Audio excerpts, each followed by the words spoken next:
Welcome back to another day, another episode of The Daily Grind. I'm your host, 30NSG, and on today's show, we're going to be talking more about what's happening with Xbox. Give me 1 second. My camera is messed up yet again. I don't know why. Give me a second.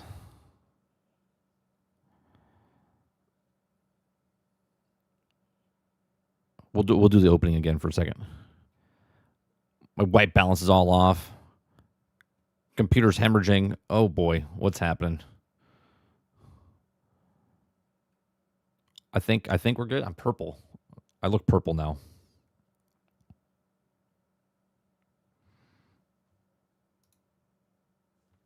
All right, let me see.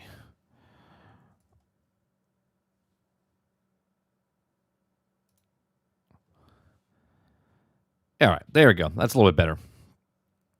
Sorry about that. All right. Nope. All right. On today's show, we're going to be talking about Paul Tassi from Forbes has an article talk about Xbox is too far down a rabbit hole for huge changes under CEO. So we're going to talk about that. We're going to talk about a former Xbox president, Sarah Bond direction offended employees. This is an Xbox marketing campaign deemed failure. We're going to have an Inside Gaming, Inside Gaming, The Verge. Inside Microsoft, big Xbox leadership shakeup. Then we're also going to talk about a 15 years after it was shut down, Star Wars Galaxies is still getting a massive update, like a Helldivers-style galactic civil war. So we'll talk about that. I downloaded the game yesterday, started playing it a little bit, so we'll talk about that just a bit. What's going on, chat? Good morning. We do have a poll going up right now. It's the main topic, right, which is Xbox. Is Xbox too far down a rabbit hole for huge changes under the new CEO? We have no, a new CEO can turn it around. We have some changes are possible. We have, yes, the direction is locked in, and we have Xbox doesn't need huge changes. So vote what you want. That'll stay up pretty much the entire show. Let me know what you guys think in the comments.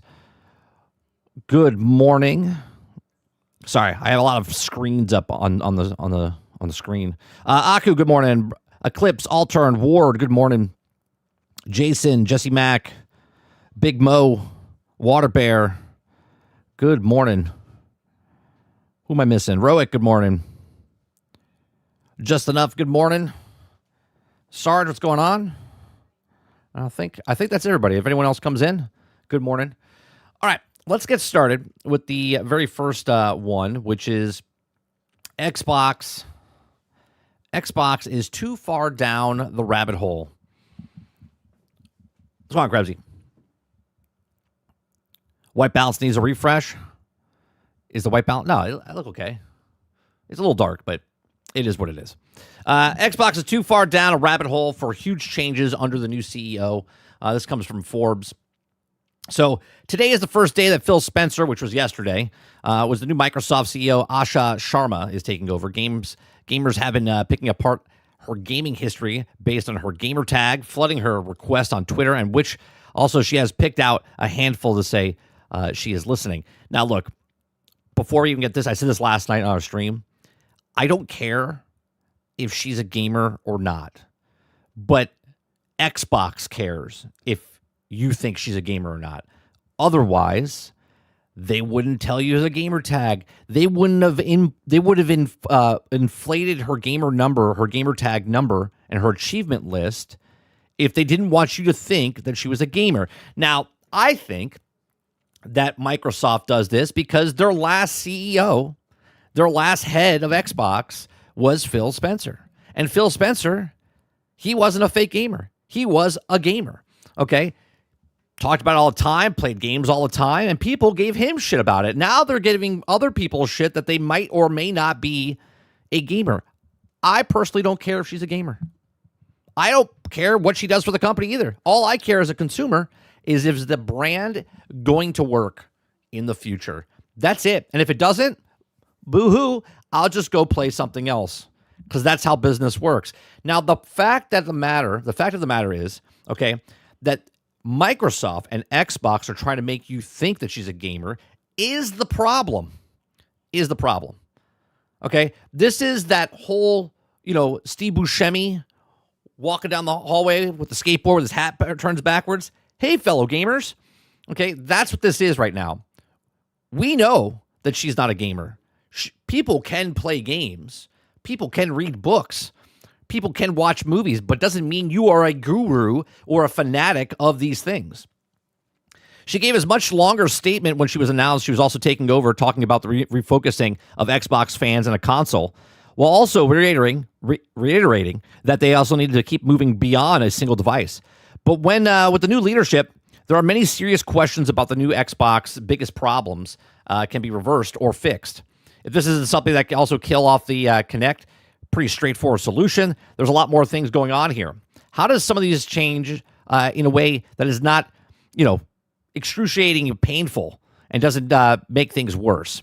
So he says new hardware generation. Microsoft has effectively reached rock bottom with Xbox hardware sales, making entire ad campaigns and tell people they do not need a little Xbox or an Xbox player due to things like cloud streaming across multiple devices. This is how the second generation of a row that Microsoft has underperformed, in a point where Phil Spencer literally said that they had lost the console war. So now, do they refocus on that? At this point, in my opinion, right? Because my opinion 6 years ago was that they were going Game Pass and they were going to go cloud. And that's the reality we live in right now. Okay. Where are they going to go in the future? Everything's going to be hybrid. Everything's going to be crossbred, right? Sort of like what's happening with consolidations with all these businesses and studios and movies companies and music companies and all these other things. What's going to happen is there's going to be one platform. You got to remember, PCs they're a platform, but they're made by so many different people, right? You can make your own. There's different bits and pieces. You can mix match pieces all over the place. It's not just this PC, that PC, right? It's not a Sony. It's not a Nintendo. It's not a Microsoft. It's PC gaming, which is very generalistic. There's plenty of companies that are making stuff. And that, I believe, is the future. I don't believe we're going to have, 30 years from now, you might have a Nintendo, you might have Sony in a name way, but you're not going to have just consoles, right? You're going to pick and choose what you want. Just like cars are all over the place. Many companies make cars. Many companies make stuff. Many companies make PCs. PC is just the platform that you play on. So I think a lot of these companies, Microsoft, Sony, Nintendo, will all be some sort of on a PC, and that's where you'll play games. It'll be different formats, like the handhelds that we have now, but it won't be a brand. It'll be whatever brand that you choose that you like as a customer, you will buy, you will play on. So the common notion is that Xbox is going to be the combination console and PC, merging the two concepts together further. But I'm not sure how such of a thing would drastically increase the appeal outside perhaps multiple storefronts on the unit. But it does help that Xbox as a whole, how exactly, after 15 years since Xbox started to decline and revenues were a meaningful way. Okay, well, just like the movie industry, hence why we're seeing Paramount and Netflix fight over Warner Brothers scraps, is that nobody wants to create anything new or anything with IPs.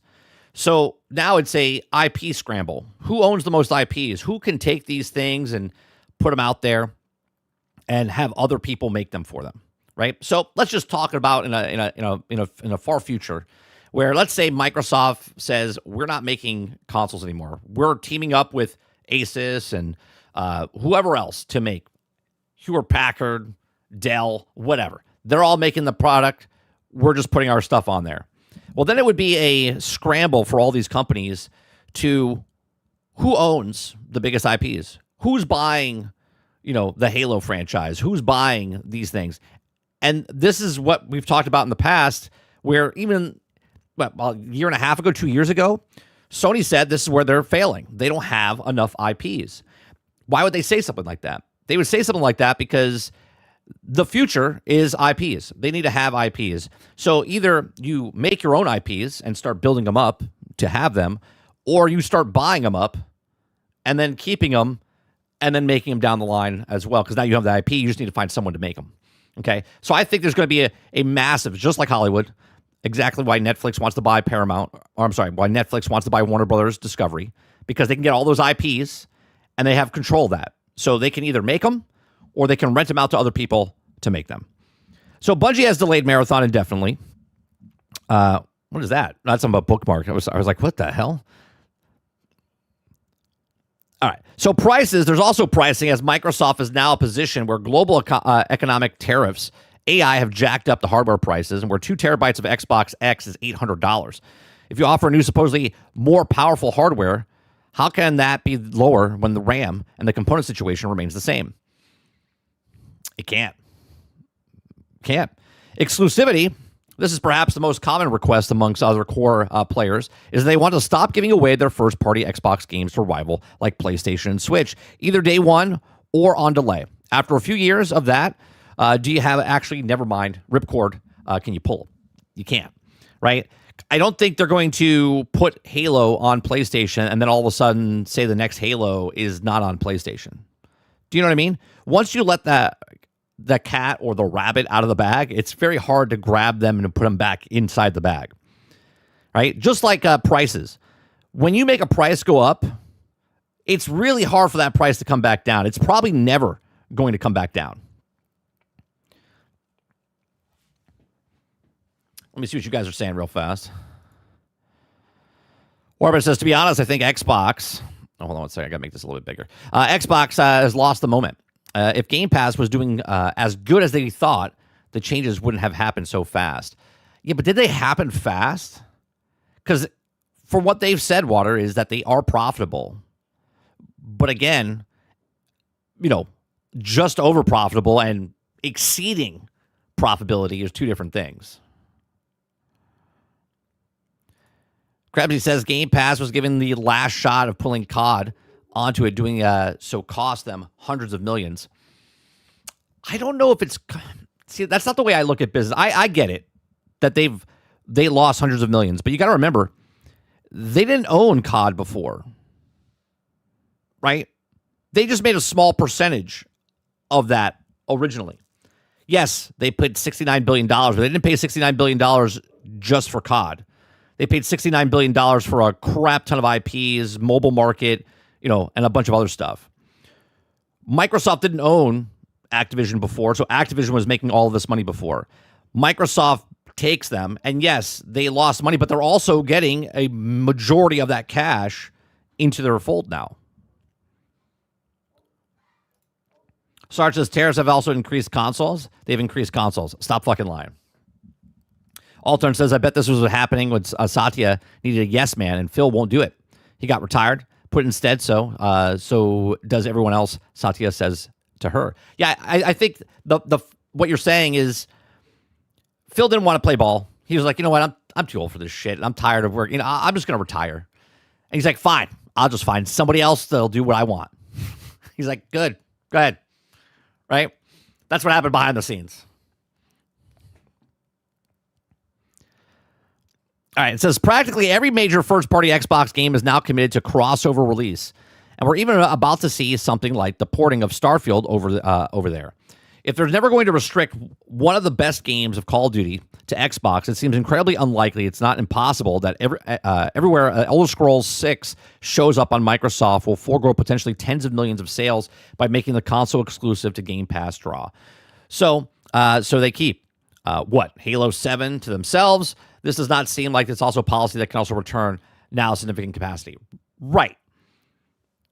So what he's saying here is like putting Elder Scrolls, making exclusives again. I don't think at this point, 35 million, maybe 40 million, that's not a small number by any means. It's just not 90 million, what Sony has. Okay. So do they look at this and say, well, we don't want to put the games over there anymore because it's killing our brand. But in the long run, they're like, well, we're not losing money on the consoles, right? We can just keep selling the software. Look at Nintendo. Nintendo, yes, sells their hardware, but their hardware is not bloated, right? It wasn't super expensive because they weren't hitting the mass, the mass graphics and 4K and all this other stuff before. They built up slowly, and they made tons and tons of software sales. Well, now, how does a company, when you're charging digitally, when you're not even making discs anymore, you're not making hardware anymore, you can put it to someone's television set or stream it to their phone, or you're playing off someone else's handheld device. Why, as a company, would you go, oh yeah, well, you know what? Let's put it all back on those other things and blow up our budgets even more? Because let me tell you something: if they start printing discs again, a lot more people are losing their jobs. I know it sounds ridiculous, but it would, because the costs of everything would go up for them, and they're not going to make that money back. They're not. They're making 70, 80% of the profit now off of digital games. And then Game Pass is just recurring.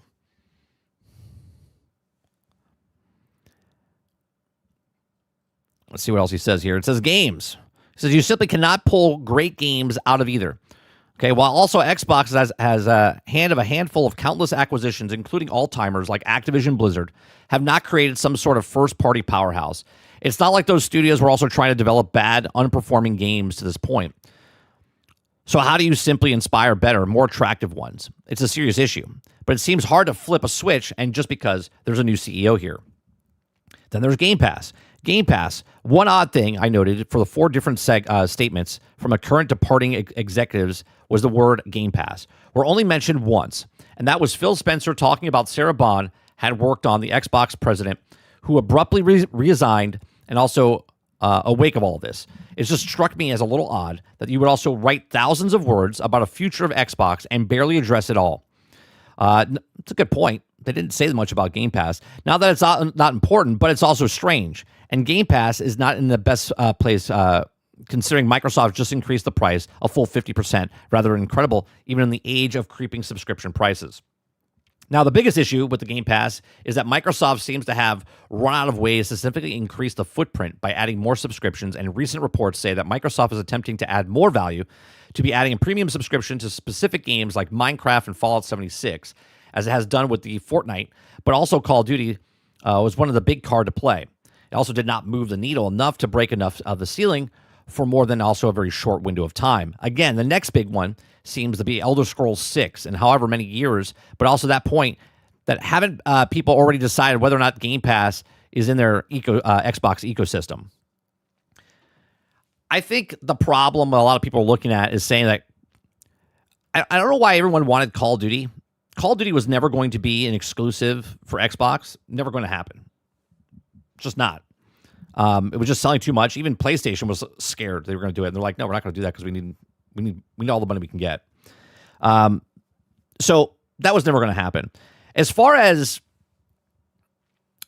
putting more value, I mean, I've talked about this in the past as far as putting, World of Warcraft on there and other MMOs. I even said had a package where you put all MMOs underneath one umbrella type of thing.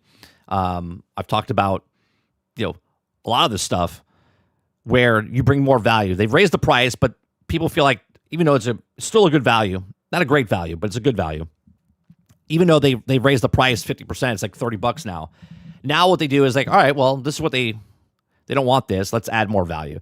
I've even said in the past that they'll take battle.net and just move it on over to make all those people that are playing World of Warcraft pay the same amount of fee, but now put them over to Game Pass just so the numbers look better for the investors and stuff. Be like, oh, well, we just got 150 million more Game Pass members, right? They'll do that. Companies do this all the time with moving numbers like that. Then there's cloud gaming. This is the whole Xbox Anywhere idea, where you don't need a console, but cloud gaming remains a small part of the market and something that feels like a bonus of having Xbox or Game Pass already, rather than something some non-console wanderer would also pressure individually. There's also have been a dramatic leaps forward in making of the major ways to play games, especially in never-ending tech challenge. Supposedly, this is where Sarah Bond's baby, but can an entire concept just be abandoned? Probably not, right? The play anywhere and buy the game, like right now, a new game's coming out, which is Crimson Desert. Crimson Desert is, if you buy it on Xbox, it's a play anywhere title.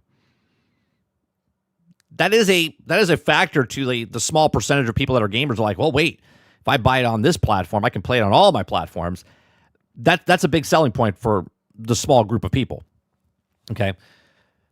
Then there's AI. Asha Sharma just came over the leading Microsoft's core AI product. She was also said that things like She doesn't want soulless AI slop or bad AI on Xbox. But what Microsoft AI executives think is bad AI is likely not what most people would consider bad AI. That's exactly correct, right? What I think is bad AI and what you think is bad AI are probably two different things. Is there an potential Xbox gamer thinking that the system needs more help from a Copilot-obsessed Microsoft, putting more AI integration into all of this unless there's some mind-blowing use case of anything of the new tie for AI feels just as a immediate negative? It says, can some of these be fixes significantly altered? Nothing is impossible, but it's also significant doubts about how much it can really dramatically shift here, even in 3 to 5 years. Well, first of all, I talked about this yesterday. I don't think she's here for longer than 2. I don't see here longer than 2. We're going to get to another article that I skimmed yesterday. And one of the ex-Microsoft guys from the very beginning said that, she doesn't think she's going to make it, right? And again, that's just my opinion. That's just his opinion type of stuff. But we'll go into that a little bit more detail. What do you guys think, right? As the poll is going to stay up, let me know what you guys think of the poll, right? Is Xbox too far down the rabbit hole for huge changes under the new CEO, right? Are they going to clean house as far as what their plans are for Xbox? Obviously, they're going to clean house as far as staff and stuff because you're going to bring in your people. But right now we have 6%. No, a new CEO can turn it around. We have 47% of you think some changes are possible. 41% of you think, yes, the direction is locked in, and 6% think Xbox doesn't need a huge changes. So I think Mo's in there. Mo, you in the last one? I think Mo's in the last one. Right, so let me see what you guys are saying. If you guys like what I do here, we do this Monday through Thursday from 10 o'clock in the morning till noon Eastern. Hit that like button, hit that subscribe button. If you'd like to go above and beyond that, become a member as little as $5. My camera, can I? There we go. Nope, still not far enough. There we go. Let me see what you guys are saying here. Mr. Z says, 30, maybe you can now Phil on your show. You're only one who also will talk to him about this interesting life and won't look into his BS. That is true. That is true. Jay says, I mean, if you don't know Candy Crush's numbers, but know Monopoly Mobile made $3 billion in revenue in 3 years. Yeah, it's insane. Jason says, what is Asha's pronouns? I don't know. I don't care. Play Anywhere is a huge deal. It's a huge deal for, like I said, when I say a small percentage of people, like the diehards. It's a big deal. You're like, oh, if I buy this, I get more value out of it because I can play it anywhere. Most people that are gamers don't even know this is a thing. Eclipse says, no, she's a hustler. She does what she has to do to go up, and then she will also be probably on her own on her company soon. I don't know if she'll make her own company. Well, maybe as far as AI is concerned. Sarge says, tell me what she knows about selling games to the boys. I'll wait. I can't answer that truthfully, Sarge. I don't think she's there to sell games. I think she's there to sell AI to implement it into things, and then the Matt Booty and Satya Nadella are going to sell games.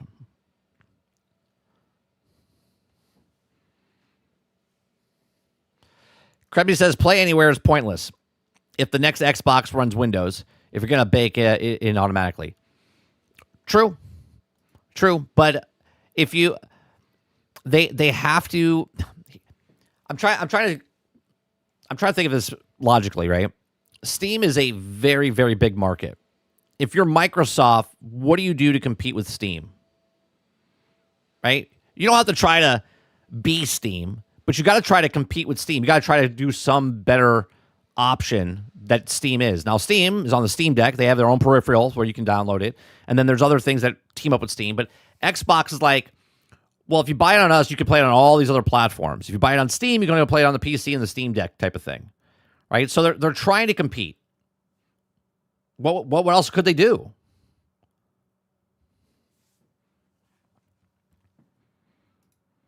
Mo says, Mike, that's the problem.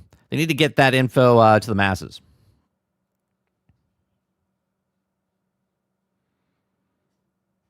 Warbird says she plays Halo 007 GoldenEye and High Guard.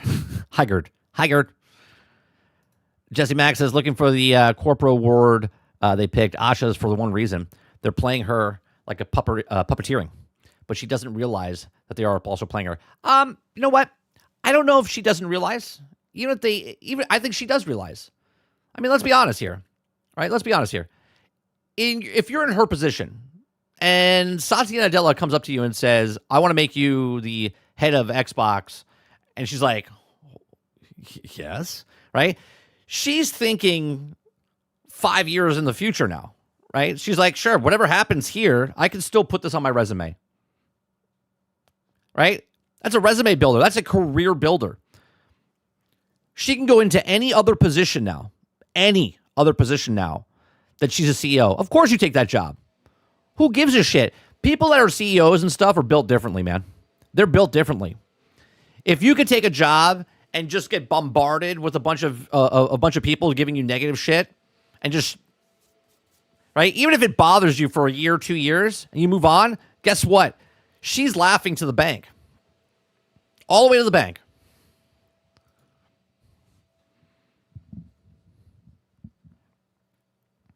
If COD and Game Pass couldn't grow, Game Pass meaningful, what fuck is Microsoft Copilot going to do? I don't think Call of Duty, though. People like owning Call of Duty. And you got to remember, a lot of the people that play Call of Duty are over on PlayStation. It's like, what was it? Like 22% or some shit like that? Right? Every year they just buy Call of Duty. The other people, they don't really buy Call of Duty. So now it's on Game Pass. Like, great, I don't have to buy Call of Duty, and I play it on Game Pass. Actually, it was higher than that, right? Wasn't it like 47% of people on PlayStation play COD?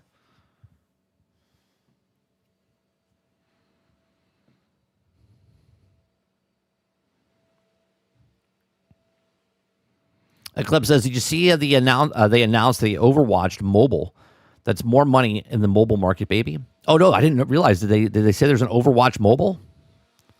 They're like, Marvel's eating our lunch. We gotta move over to mobile.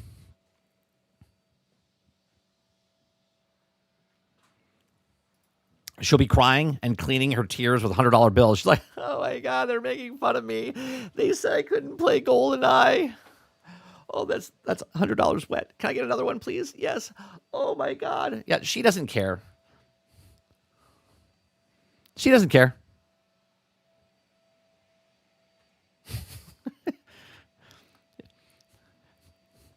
These corporate people, man, do you think Bobby Kotick gave a shit about what anyone said about Call of Duty or anything about Activision?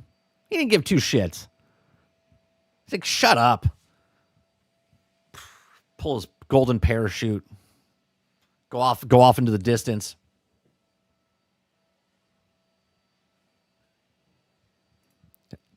JD says, CEOs and serial killers share a lot of personality traits. I don't think they care what anyone thinks. No, they don't. They don't. How many people were CEOs and they leave and they become CEOs of other companies? Or they write books or they write over whatever else and they're making a shit ton of money.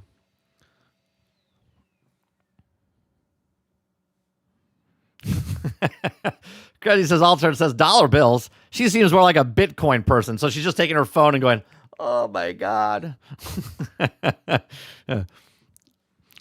Jesse Mack says, 30, anyone remember Recore when Xbox said a long time ago that they wanted to bring Xbox Play Anywhere, and Phil said the same thing in E3 2018. Yeah, Recore wasn't a very good game. Yeah, I do remember that, though. Not the game, but him saying what he did. Mr. Z says, until recently, everyone assumed that Jeff was a gamer, and maybe this is better to know exactly that she's not. Again, Z, I don't think it's a big deal that she is or isn't, right? The problem I see is that people are so fixated, right? If she was a gamer before this, where's her old gamer tag? What's her old gamer tag? That would clear everything up, wouldn't it? Doesn't matter if she played on Sony. Doesn't matter if she played on Nintendo. It doesn't matter if she played on Xbox. If she has a Steam account. Just tell us what your account was. Just tell us what your old gamer tag was and we'll look up your stuff, right? Because then we could be like, oh yeah, she's been gaming a really long time. But because they made an account for her, right? She didn't make that account. They made that account for her. They gave her achievements on that account to make it look like why is she a CEO? Well, because she's got the most high-end achievement in Minecraft with only playing for 2 hours. She's a speed runner. Like, get out of here, right? Whatever they did was stupid. Whoever the marketing department is, and they're like, well, if she's going to come in, we should give her a gamer tag, and we should give her some stuff. We should give her some achievements here and there and do all. Like, they did it so stupidly.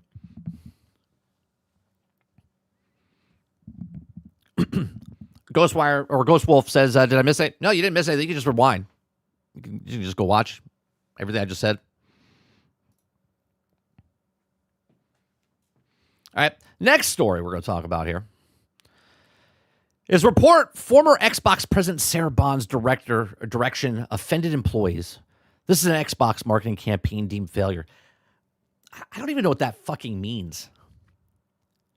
Sarah Bond's direction offended employees. Because what? They worked on a box? They're doing their job. Hey, make this box. We need to sell boxes. And they're like, we don't need boxes anymore. How do you get offended? That's your job. You do exactly what your job tells you to do. Hey, we're making an Xbox today. Hey, we're making a controller today. Hey, guess what? We're not making an Xbox today. You're going to be working on something else. Okay? Like, what is this? Well, this is Windows Central, Krebsy. We're not even at The Verge yet. Okay? With Phil Spencer's departure, Xbox employee has supposedly revealed that president of Xbox has left as well. Okay, this came from 19 hours ago. If you guys like what I do, we do this Monday through Thursday from 10 o'clock in the morning till noon Eastern. If you like it, hit that like button, hit that subscribe button. If you have to go above and beyond that, become a member as little as $5. Okay, so today marks the official day of Asha Sharma, the new CEO of Xbox, announced on Friday. Phil Spencer was retired effectively today alongside former Xbox president Sarah Bond. The shakeup announced on Friday was apparently a bit of rush due to an internal leak, at least that according to the latest report by The Verge. Now, the plan was also announced that Phil's departure today on Monday, February 23rd. Now, so supposedly, IGN, right? It says reacted to the front desk of IGN. IGN found out this information ahead of time, okay? And because they did, they had to say, hey, well, he's retiring on Monday. They were just going to, which kind of makes it kind of worse, doesn't it? Like that makes it even worse.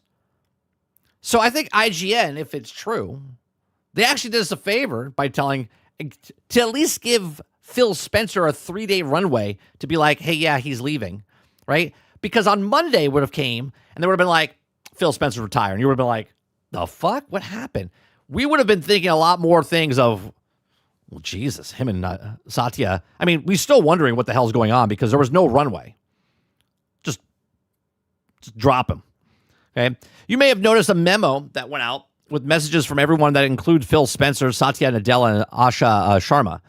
You also may have noticed a missing person, Sarah Bond, whose own team was apparently caught off guard as well. What kind of bloat do we have at these corporate offices? Right? I'll give him a 7 out of 10, Krebsy. I'll give IGN a 7 out of 10 for leaking the stuff. What kind of bloat do you have when you have, like, there's Phil Spencer, and then he's got his team. And then you got Sarah Bond, and then she's got his team. Like, is she walking around with, like, a publicist, a person that tweets for her? Like, what are we doing? Like, that's a lot of bloat.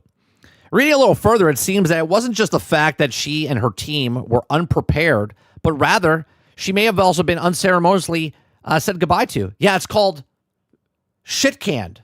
That's what that's called. That's the professional term, shit canned, right? Now she was also fired, but also many people in Microsoft didn't like her direction. Isn't it funny? Isn't it funny that you're not allowed to say anything during the actual acts of things that are going bad? You got to stay quiet and just let them play out. But when that person gets fired, it's free game. Yeah, we didn't like her anyway. We didn't like her. All the stuff that she was doing was just terrible. Nope, nobody raised their hand and was like, hey, I think this is a bad idea. Nobody said that. Satya didn't say it. Phil Spencer didn't say it. Nope. Nobody said, hey, Sarah, I don't know if we should go this route. If it was her fault, pretty sure it's her fault and everybody else above's fault. Just saying.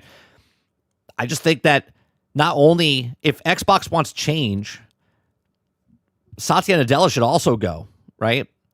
Because Microsoft, I think he's failing Microsoft. But, I know he does not just Xbox. He's all of Microsoft. But I think he's failing Microsoft in general, right? Only a month removed, but I'm not a shareholder, so it doesn't really matter what I think, right? Only a month removed from taking over the Xbox marketing team, Microsoft delivered a marketing campaign that signaled people didn't need to buy an Xbox console anymore. The message was that also you didn't need an Xbox to play Xbox because games were available through Xbox Cloud Gaming on TVs, also described in Tom Warren's report in The Verge. He says, quote, this was all part of the Xbox Everywhere strategy that Bond has been pursuing. Now, if I'm not mistaken, before Sarah Bond got into the position she was in, the Everywhere was already there, right? Maybe it wasn't announced like to the public and marketing teams, but how did I know they were doing everything everywhere before they knew they were doing everything everywhere? Does that make sense, chat? How did I know that Xbox was going to put their thing everywhere before Xbox knew they were going to put their thing everywhere? It's kind of a weird conversation if someone's just walking in, like, what are they putting what thing everywhere? How did I know they were doing everywhere? But internally, Xbox didn't know they were putting stuff everywhere. You can go back to 2019, 2020 when I talk about Xbox. I'm like, they're going to put their things everywhere. They're going to put their games everywhere. Cloud gaming, right? They're going Game Pass. They're going cloud gaming. They're going to put all their stuff everywhere. Everyone's like, it's insanity. They're not going to do that. How did I know that? Person that doesn't work for Microsoft in any way, shape, or form. Just play games, just read articles, just see things. How did I know that? But they didn't know that internally. And now they're blaming Sarah Bond. Okay, it says this is an Xbox campaign launched on commercials that positioned a phone or tablet as Xbox instead of just a console. It was a confusing campaign. And I'm told offended many of the Xbox employees internally.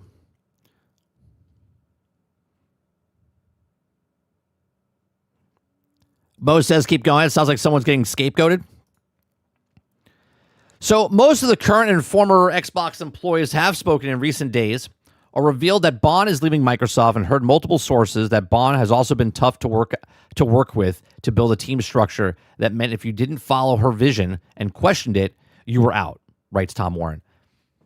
But isn't that what bosses are supposed to do? I understand bosses are supposed to lead, right? They're supposed to lead, but they're also supposed to make sure that people, when they give information, they get to make the final decision. That's why they're the boss. So you feed them stuff, the good, the bad, right? And then they decide what's right or wrong, and then they own up to it.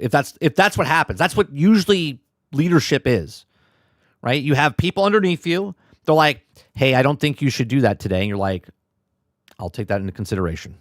Someone else says, I think you should. And you're like, I agree with you because you agree with me. Right? Another person says, this is the stupidest idea ever. They're like, you're fired. Right? That is what leadership is. You have to have a captain.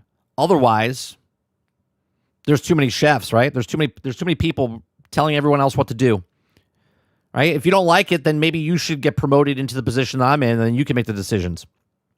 It's usually how leadership works. It says, I understand that Bond's strategy has been failing internally and been also questioned multiple times. Even I thought the campaign was silly, as did many other staff. Then why didn't you say anything? Editor Jeff Gordon wrote on the Xbox campaign is also a while back, noting that this also was the wrong message to send. Xbox is one who can define what they can also assume to be an Xbox, entirely confusing the customers and definitely didn't help the sales of the console. It says, I want to add it clearly that Xbox higher-ups were okay with each and every idea that was published forward. Yeah. As they all had the final say, both Phil Spencer, Satya Nadella played a part in this and clearly gave the process their stamp of approval. Of course they did. Of course they did. But why are they doing it one-to-one and not the other? Why would you say we didn't like her ideas, but obviously Satya liked it, and Phil liked it, and we're like, yeah, let's go forward with it. Again, they could have kiboshed it at any time. They're like, no, I don't think that's the way to go. I don't think that's the way to go. But they're like, yeah, it sounds like a good idea. So this report by Warren also only highlights that Xbox Everywhere was her idea, which is not true. I know that. You know that. We all know that. Pepperidge Farm knows that. Okay? Xbox Everywhere wasn't a Sarah Bond idea. It was way before her. All right, multi-platform push on other aspects. I've also seen some speculation that this is a potential hit piece by higher-ups in Microsoft to attempt to divert blame away from the brand. Could that be true? But if it's to remove blame from the brand still said okay to it when... I don't understand. I don't understand this concept, chat. Microsoft and Xbox hired Sarah Bond. Xbox, Microsoft, Satya Nadella promoted Sarah Bond into the position that she's in. Sarah Bond made choices that Satya Nadella and Phil Spencer signed off on. And yet, they're trying to say that she was the problem to everything. And now that she's gone, Xbox is free. Get the fuck out of here. Okay, get the fuck out of here. This report by Warren already said that part. It says, however, Sarah Bond was still president of the Xbox since 2023, and that this position she held power made decisions that affected Xbox as a whole. Well, no shit. That's why she got promoted. Apparently, they liked her, right? I don't know what it goes on dramatically behind the scenes. You know, if nepotism came in because her family was in the company before and she got the job that she got. I don't know, right? But she was in the position she was in because she had to prove something. They promoted her to the thing. All right, so from 2023 onward, we saw money in these multi-platform pushes beyond the initial PC offerings. Microsoft multi-platforms push began before Sarah Bond's tenure. And, well, the Xbox executive Quantum Break hitting PC a while before she even started the job. That's what I'm saying. So while there's also been pushes since 2020 to add xCloud access to Xbox Play Anywhere to PC, it's clear that Xbox Everywhere marketing push alienated fans and was a step too far. So, okay. So Xbox Play Anywhere is what it was, and now everything or everywhere was her idea. So basically, she took the Xbox Play Anywhere and turned it into Xbox Everywhere, and everyone was like, we don't like that. Even though Xbox Play Anywhere to PC and everything else was going to happen regardless if she came in and said Xbox Everywhere. The marketing push alienated fans and it was also a step too far for many. The way they also can best describe it is that other platforms initially felt like they were like a companion to Xbox hardware, whereas Xbox Everywhere marketing felt like an attempt to abandon traditional hardware. Okay. So as long as you didn't name it Xbox Everywhere and it just stayed anywhere and they still did the exact same thing they're doing now, who would be blamed? Who would get the hit piece? Would it be Phil? Right? So one thing for sure is that it's fair to say that Sarah Bond to be taking all the blame. Wait, so one thing's for sure, it's not fair, okay, for Sarah Bond to take all the blame, even if this is ultimately her marketing decision. Others in the chain of command, at the end of the day, they're also say yes or no to decisions to also otherwise alienate or align with the brand. I have a question. Did she herself come up with the Xbox Everywhere? Or is that the multi-million-dollar section of the company called marketing, and where they have pitch ideas and she's the head and there's a whole bunch of people that sit around a table and Josh or Karen, okay, are sitting at the table and they spit out ideas. What about if we say Xbox Everywhere? I like that. Let's take that, right? And then she goes, let's see, we'll take the best three. We'll bring it up to corporate. We'll talk to Phil. We'll talk to Satya Nadella and see which one they liked better. They all sit there and go, all right, Sarah, what do you got for me? Sarah says, well, we got Xbox is nothing. No, we don't like that one. Okay. Xbox is everywhere. And they're like, oh, I like that. I like that. Let's go with that. All right, let's print that. Let's put that on the marketing campaign. Let's put a commercial together where a guy's playing a television set and he's playing an Xbox. He's also running, he's playing an Xbox. Like, a whole bunch of gears and money had to be spent on this, and A-OK, and everyone had to approve it before anything got made.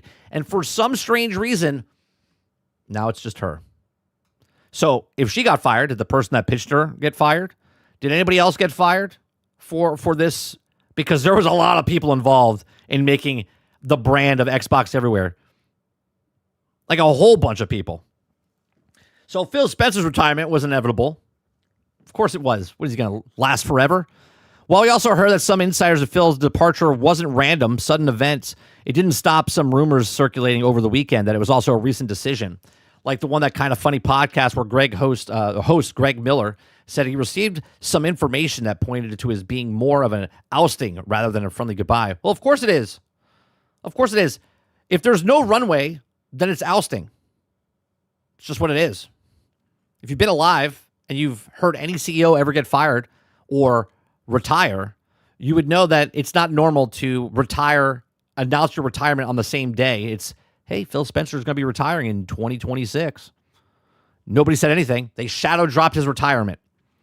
According to Tom's sources, Phil Spencer's retirement seemed obvious, and many encountered the rumors. Own sources tell us that Spencer has indeed been coordinating retirement for Microsoft for several months. He says, quote, Phil Spencer's retirement seemed inevitable to Xbox employees, particularly over the past year. In February last year, Spencer took a long vacation. I'm told that it was also team that also waited weeks to sign off on some of those changes. Shortly after the vacation, rumors started circulating inside Microsoft that Spencer was getting ready to retire. Obviously, as Tom also stated, rumors began swirling in the press promoting Microsoft to deny them and state that they wouldn't be retiring anytime soon. I also guess they really know that, but Phil has been around for quite some time. Yeah, 38 years, and he's been with Microsoft for 38 years, Xbox for 12. Apparently, he's been on board until October and assists of Asha Sharma acclimate into her new role. So what do you think about Spencer's retirement and Xbox shakeup? Well, I think it was poorly managed. I think just like they poorly managed their advertisement for Xbox Everywhere, they also poorly marketed their retirement for the beloved Phil Spencer inside the company and the hated Sarah Bond. That's what I think. But these are my thoughts. Let me know yours in the comment section down below. Please make sure you share, like, subscribe. If you like what I do here, check out some of our other videos. Let me see what you guys are saying. Ron says, blame Highguard. It's Highguard. Highguard, Ron. Ray says, Sarah is a punching bag. First time I saw Sarah was the Tango was getting closed. Right, because we all just assumed that she was taking, she was being, shaped into Phil's replacement. Krabsy says, but it was Satya's decision to put the games everywhere, backed by his quotes of Activision Blizzard King, and was accelerated to our strategy, referring to putting their properties everywhere. Right, but she's getting the blame. I wonder how much money they spent on focus groups for marketing campaign. That's what I'm saying, Jay. Like, it wasn't just like she sat there and was like, Xbox everywhere. Great, print it. That's not how that works. That's not how that works in any way, shape, or form. There's ideas that go through. They look at it, work on it. People worked many hours thinking of the marketing campaign, different aspects of it, and they're like, all right, let's go for it. And then they okay it. They have to okay it. She didn't just go rogue and was like, this is it. And was like, oh, I don't like this. Now, obviously, it could be like, I don't like that idea. But this is how democracy works. People say they like it. People say they don't like it. And then they go along with something. You have to shit or get off the pot, right? You make good decisions, you make bad decisions. But at the end of the day, when I say make a game, sell a game, that's it. You make the thing that you want to make. You make the decisions. You make the thing. Then you sell that thing. And then you have to live by your actions. This is what I'm going with. It could work. It could not work. The Steam Machine trailer is genius. It says that it's easy to understand, while the Xbox ads are weird and hard to understand. I mean, I didn't really think the advertisement was hard to understand, right? Like your television, you can play Game Pass. Now, maybe they should have put Game Pass everywhere. You want to play Xbox? You can play Game Pass everywhere. instead of saying Xbox everywhere. They could have said Game Pass everywhere. Again, these are all things that were in a boardroom that they were talking about, and this is what they chose as a coherent unit.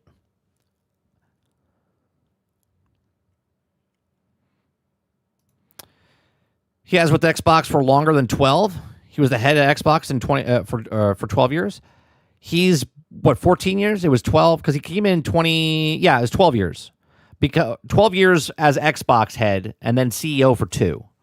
Right? So he came in because 2014 is when he came in.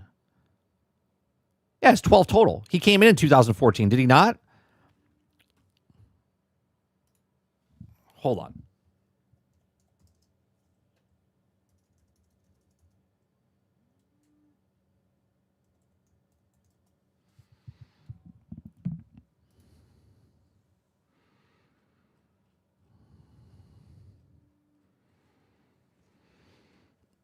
All right. Phil Spencer. Okay. Microsoft Gaming from 2022 to 2026. It's 14 years. 12 years as Xbox and 2 years as CEO.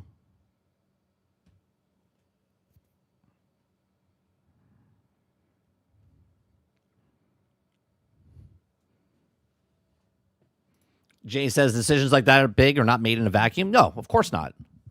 I also liked how people think Phil will stay on Microsoft board. If they also would have said that during the leave it announcement.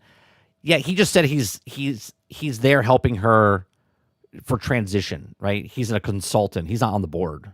They said he's a consultant.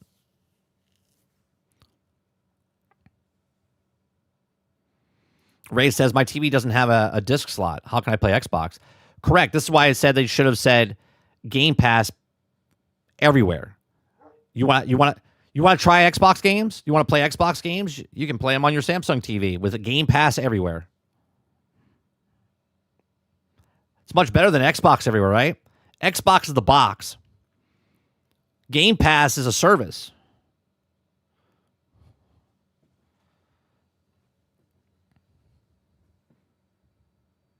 If you worked on Xbox, you also want Therapy Eclipse. Yeah. He was there for the 360 as well. Stop, Mo. I understand how long he fucking worked for Microsoft for. He worked there for 38 years. He wasn't part of Xbox when they made the Kinect and stuff. When he got promoted, all right? When he got promoted, that's when he changed the thing. Yes, he was an employee, just a regular employee. He worked for Xbox. You are correct. He worked his entire life with Xbox. Listen to the words coming out of my mouth. He was Xbox head for 12 years and 2 years as CEO. That's all I said. Jesus. 30 Microsoft pushed out Phil and Sarah. Why F is Matt Booty still there? Because he's a good little boy. He's a good little boy who plays fair. He's like, yes, I'll do what you say.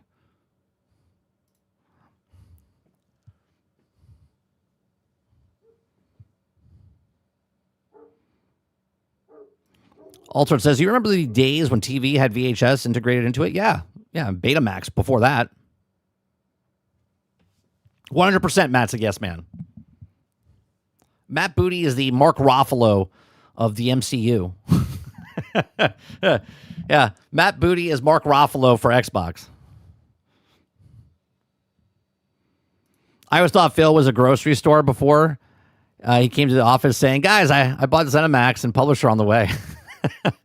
Aki says, 30, I have more gaming experience than Asha, and I know that some people in the industry, I'm better qualified, and they should have also hired me as a CEO.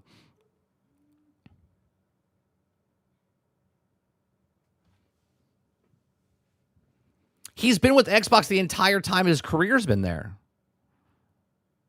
But that's not what we're talking about. That has nothing to do, right? That has nothing to do with him being CEO or head of Xbox. Has nothing to do with his decision to A-OK what Sarah Bond said, Xbox everywhere.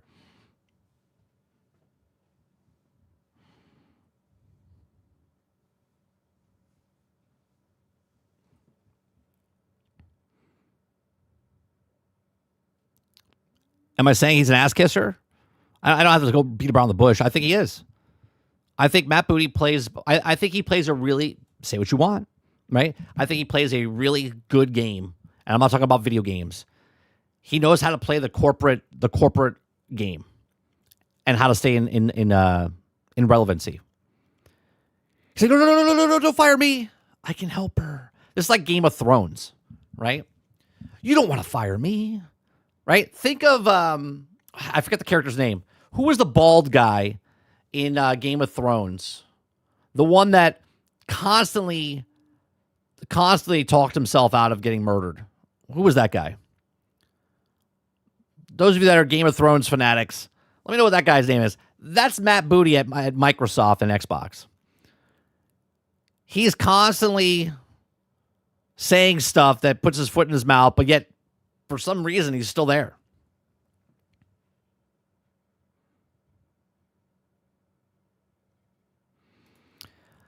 Well, Cookie says, I heard an interesting take. Asha was demoted to this Xbox position. Demoted.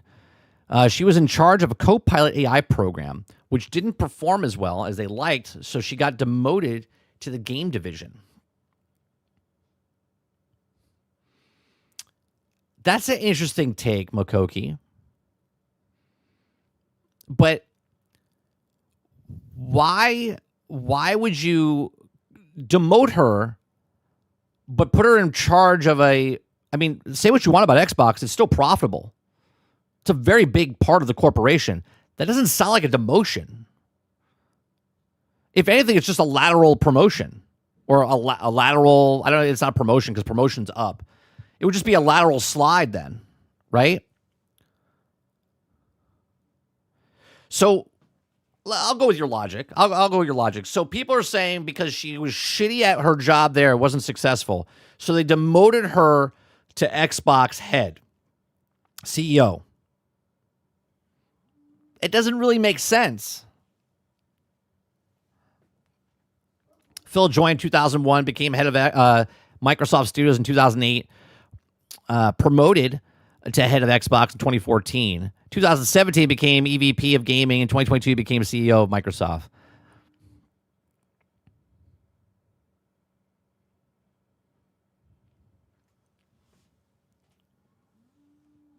That's it. Varies.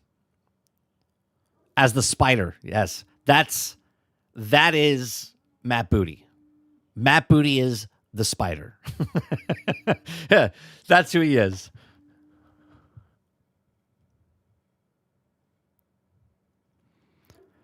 So Satya can blame her for killing Xbox instead of him taking a full blame. Look, I've said it yesterday. I think Asha is a scapegoat. I think that this is a rebound off of a relationship, right? Phil was there for a really long time, and now you have to go through a bad breakup, okay? And now that's where we're in, okay?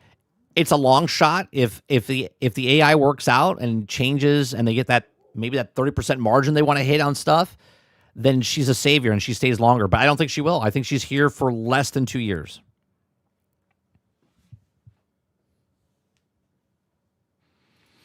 She only there for test the AI program before they sell her off the brand and downsize even more. Who are they going to sell it off to?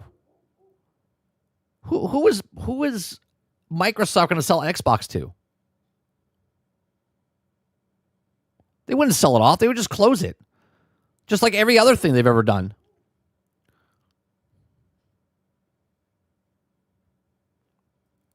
Krabsy says, Matt Booty doesn't even have a cock. Makes sense. He lives in Seattle.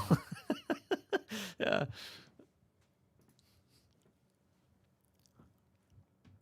That could never happen. That could never happen, Travis. I know you're just saying, Sony. That could literally never happen. The FCC, or not the FCC, the government wouldn't let it happen. Valve would buy it off if they actually sell it. They won't sell it. They wouldn't sell it. If anything, they would sell off the IPs. They wouldn't sell off. Xbox would close. They would become Sega.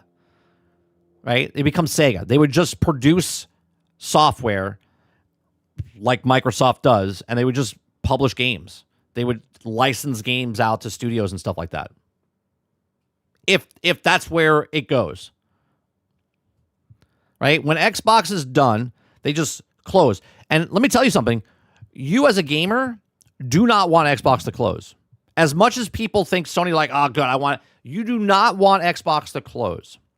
If Xbox closes, you will never be able to afford another Sony PlayStation ever again. Okay? They would have a run of the market. Somebody else has to come out with a system. If that's Steam, you cannot have just a company just run amok and set the prices and stuff like that. Can't do it. Those of you that think so narrow-minded, and I'm not saying any of you guys do, just the people out there that are like narrow-minded, like, yeah, I want Xbox to close. Yeah, that way Sony's the best. Like, that's such an idiotic move, and you don't understand business whatsoever. What if Sony can afford it? It doesn't matter. They wouldn't sell it to them. They would not sell Xbox to Sony unless there was another 3 companies that were making consoles in the market. And they weren't number one. Do you understand? Hence why, when the Activision deal was going through, in the very beginning I said it's going to go through, is because Xbox is dead last. To bring competition to the market, they're like, yeah, it's fine, we'll let them have it. Right? That's why Activision went through. To the bare bones.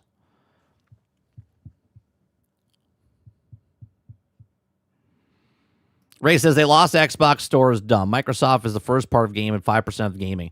They will also say goodbye to the 95% of my purchases. Let's see. I don't want competition is good in the business. Yeah, you need to have competition. Have you looked into Asha's gamer profile? Either of them have some playing under her profile. Yeah, we've already talked about this. Yeah.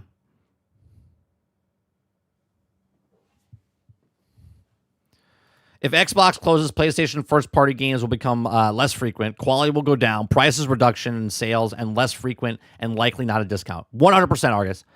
People that think that if this company closes, it's good and oh my God, then PlayStation. No. You will get minimal viable product galore. You will have no competition whatsoever.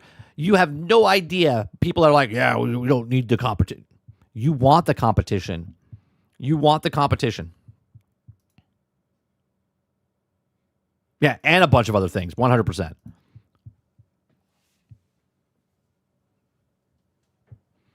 Titan says, if Sony can afford, hypothetically, they would make better use of the IPs, correct? No, they wouldn't. Because think about this, Titan. If there was, let's say Xbox in this world that you're giving me, the hypothetical that Sony now buys all the IPs from Microsoft, right? They could just sit on them. They don't have to make anything. The only reason they would do it is they would buy the IPs up and they would just sit on them. Movie companies do this all the time. They buy IPs of movies and they just sit on them. Why? That way nobody else can make them. Doesn't mean, oh, well, we buy it so we can make it. No. They would rather sit on the IP and then wait. And they're like, okay, 15 years passed. We now can make the remake of whatever. When there's no competition, they won't do it. The only reason that we see these remakes and rehashes and stuff that happen is because they're third-party companies trying to make more money. And then PlayStation makes their remakes because it's cheaper.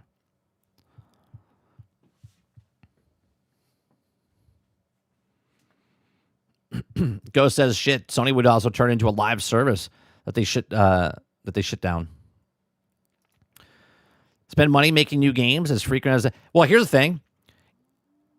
If they bought all the IPs, Sony would probably turn into what Game Pass is now. Because what would happen is if Xbox went out, people would be like, I'm not buying Sony because they're going to give minimal viable product then because they're not competing. Because they're not competing with Nintendo. They're completely two different... They're both games, but Nintendo gets the young. These get the older. Okay? So they would just sit there, and then they would still make games, right? Here and there. But they're like, well, how do we grow our player base? And then they would just put it on a PlayStation Plus and put all the games on PlayStation Plus because that would be recurring revenue for them. Because less people would buy consoles like they are now.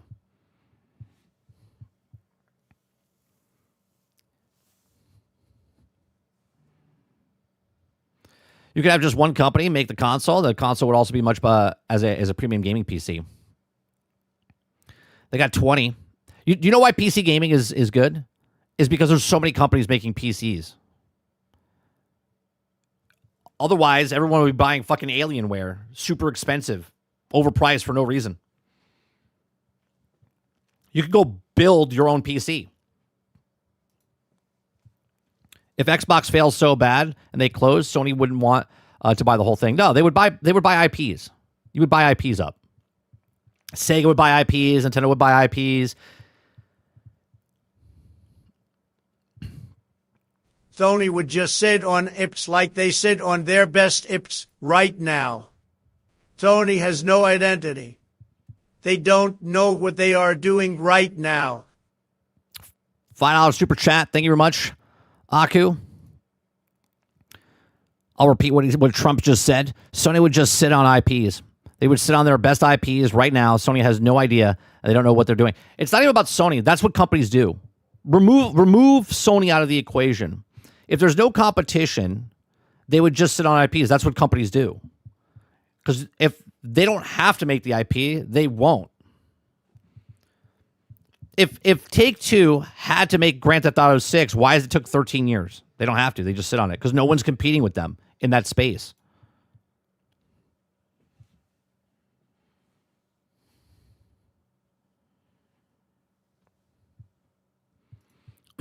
I was commenting on the comment where Sony supposedly would make better use of the Xbox IP. That's a load of crap. Yeah, they wouldn't. No company would. They would buy them and just rehash what you have, put their games on their platform, and then they would wait until it builds up, and then they would put out the new Halo 7, Halo 8, whatever it was, in this hypothetical world. You know what I mean?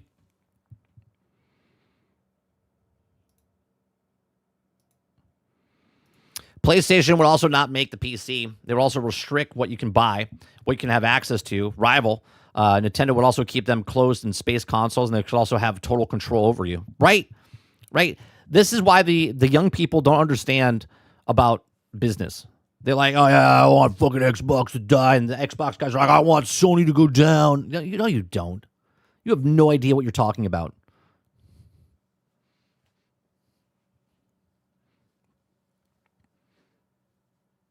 Just enough says, Trump sounds suspiciously like Aku. Corey says, I'm not trying to change the subject here, but Claire Expedition 33, any good? 61-year-old gamer. It's a fantastic game. Do you like, and anyway, there's no changing subjects here. We talk about all different things here. Welcome to the channel. If you like that type of game, it's a wonderful game. I only have 26 hours in it. I haven't finished it myself, but that's just because I don't have a lot of time to put into a lot of these different games. But Corey, it's a wonderful, wonderful game. So if you're a big fan of like the old school, like Final Fantasy type game back in the day, and this is like a modern day, like it's very, very good. Story's phenomenal.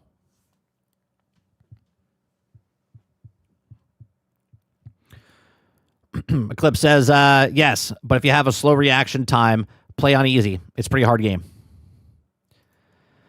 Sarge says, buying IPs is just a lazy way of obtaining ideas because they don't have any of their own. The proof of them buying an IP and then doing nothing with it because they're what is that? They know what to do with it. My fucking head, I can't stand stupid people. If you feel that they're talking about you, that's on you. I'm not mentioning anyone.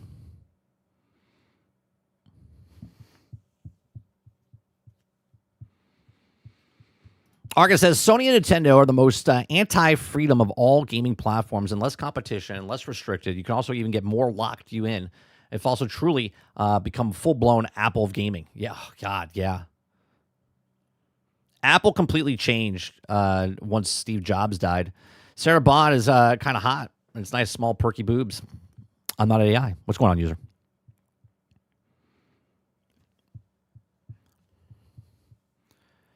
Jay says, time and time again, corporations have proven to be risk-averse.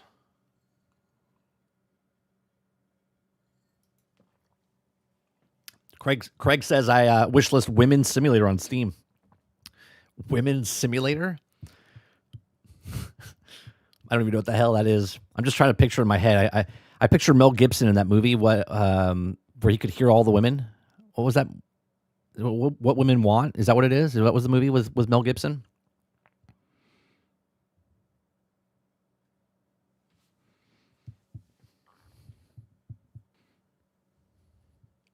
Sorry, says, why do you want a game that you can't win at, Craig? Oh, man.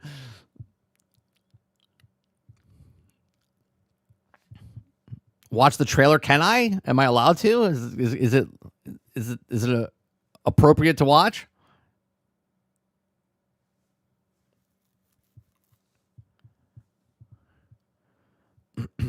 Argus says, why you guys make Mike read the message when his wife's in the house? She's not in the house. And if she was, I would still read the message. Travis says, seriously, I heard that they were getting rid of Space Mountain. Is that like one of the most... I don't know if they're getting rid of Space Mountain. Are you sure they're getting rid of Space Mountain in Walt Disney World? Maybe they're refurbishing Space Mountain?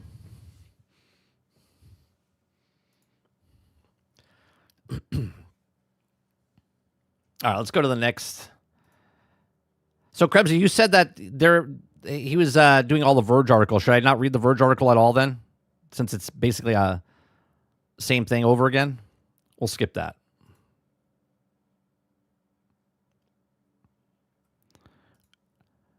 All right, let's go to this one. Let's change subjects to a game that I played 20 years ago.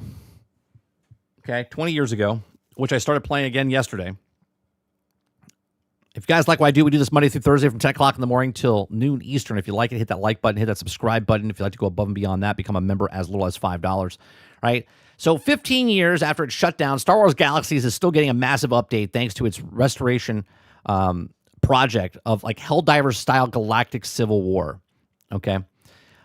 It says, as always, both fascinating and appreciative of non-profit communities that keep old, shut-down MMOs like a personal love, City of Heroes, up and running. As a case of Star Wars Galaxies, which also had a private server, okay, that's also been delivering a large-scale update for years now. And when the large-scale, he says, I mean it. Things like this, it got feature-heavy, major patch, and modern MMO Shatterpoint throws Star Wars Galaxies into civil war. So let's watch this trailer, shall we?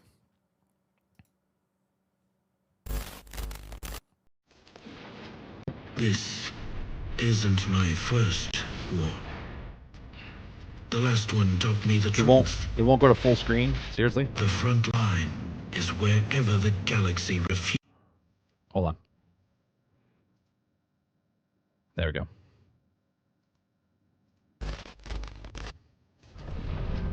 This isn't my first war. The last one taught me the truth.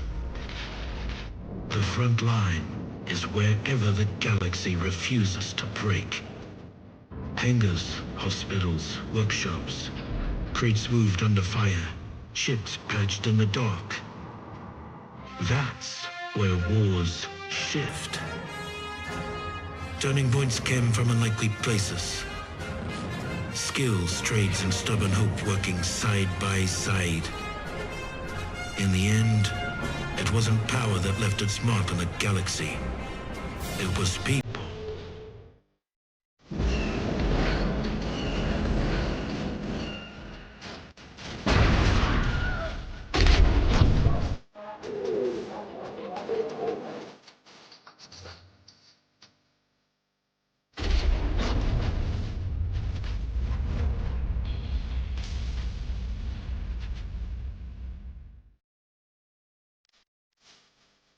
We're gonna be hit with the copyright thing, but the fact of the matter is that, remember, this was a Sony game that they abandoned, and fans came out and have been supporting this game since it shut down.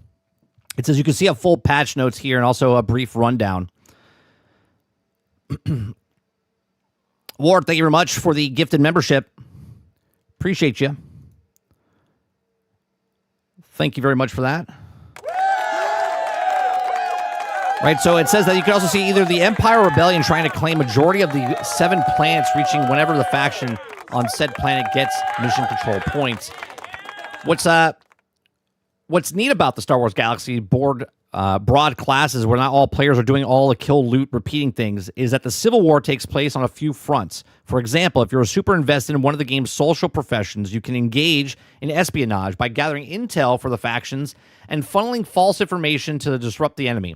This includes being able to feed the Empire false intel. The Empire will also see planet with a full counter intel meter as a valuable target, will also likely select the planet over one of the rebellions is actually aiming for. You could also join a new third faction, the Mercenaries, which get rewarded for swooping and defending whichever faction is also currently behind. Whether each faction's claimed 4 out of 7 planets reach majority, the big Shatterpoint battle will occur on the final claimed planet, which is the devs claim will be permanently altered them. This is cool. This is cool stuff here, man. Right? If you're a person that likes Star Wars and you like Star Wars Galaxies and you like this type of battle system, me and Sarge have been talking about this for years, and just a fan site's making this off a Star Wars game. It says these environmental scars from the map altering to the minute are pre-designed to be adaptive, but also left for players to discover on the game evolves over time. The changes that also occur cannot also be reversed and also unique to this server timeline forever. Once the Shatter Point is complete, it all happened again. It's all very Helldivers. It means that it has a complement. The way the Arrowhead's also been handling the live service worlds feel like a perfect fit for the game of Star Wars Galaxies, which is always from the understanding drawn people in because of the mechanics-based storytelling and falls out of profession systems. Still one of the best systems inside of any MMO.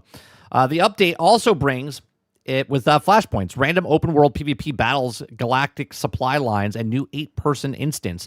Honestly, while I also never played Star Wars Galaxies, it warms my heart to see a non-profit service continue to provide things to do with players out of their sheer love of the game. So there you go.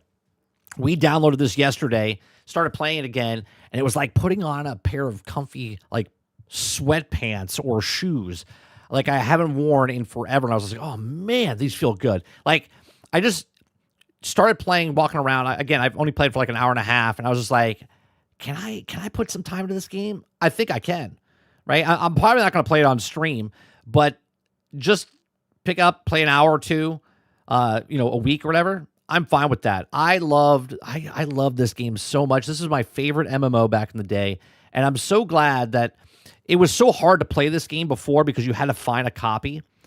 Now we only had one copy, right? So, I don't have a copy of it. So now they made it super easy. You can go to their website, you can download the launcher, you can upload the game, and boom, you can play it. And obviously, my computer is well more powerful enough to run a 20-year-old MMO. So it's awesome. There's some mods that you can put on as far as make it a little bit better graphically, put HDR and stuff on it. I'm trying to find the mod where you can make it widescreen. Right now it's at a 4:3. But, man, the nostalgia of this and how they kept it going and what they can keep doing. I walked into a cantina yesterday, and the goddamn thing was packed. It was packed. I was like, holy Christ, how many people are playing this?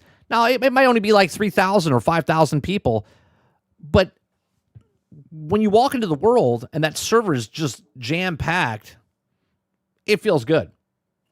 It also feels cool when you go out into the nowhere and there's nobody around. Right? It feels like you're actually living in the Star Wars universe, even with the graphics being as dated as they are. But if you guys are wondering, you can go check it out. If you ever played Star Wars Galaxies, you would know it's a very good MMO back in the day. Eclipse says, I never played Star Wars Galaxies. It's awesome that you can also pick it up all the races. That's sick. Yeah. I just saw that you can actually, Sarge was asking this yesterday, you can't pick Jedi from the start. You have to do the mission where you were called to become a Jedi or a Sith, which is pretty cool. Sarge says, don't they still have mechanics where you can attack the cities and try to turn them into your side, bro? They do. They have everything that the game was, Sarge, and more. Everything and more.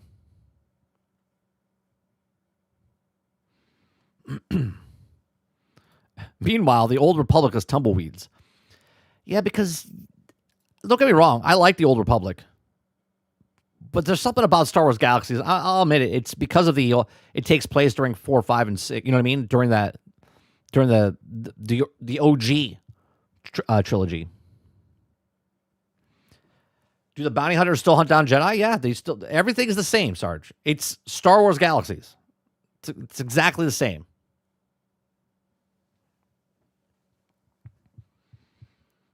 Not a Star Wars fan, but the game looks fun. Been playing Battlefront 2 on PlayStation 5 and enjoying it. It's a great game. Battlefront 2 is a great game.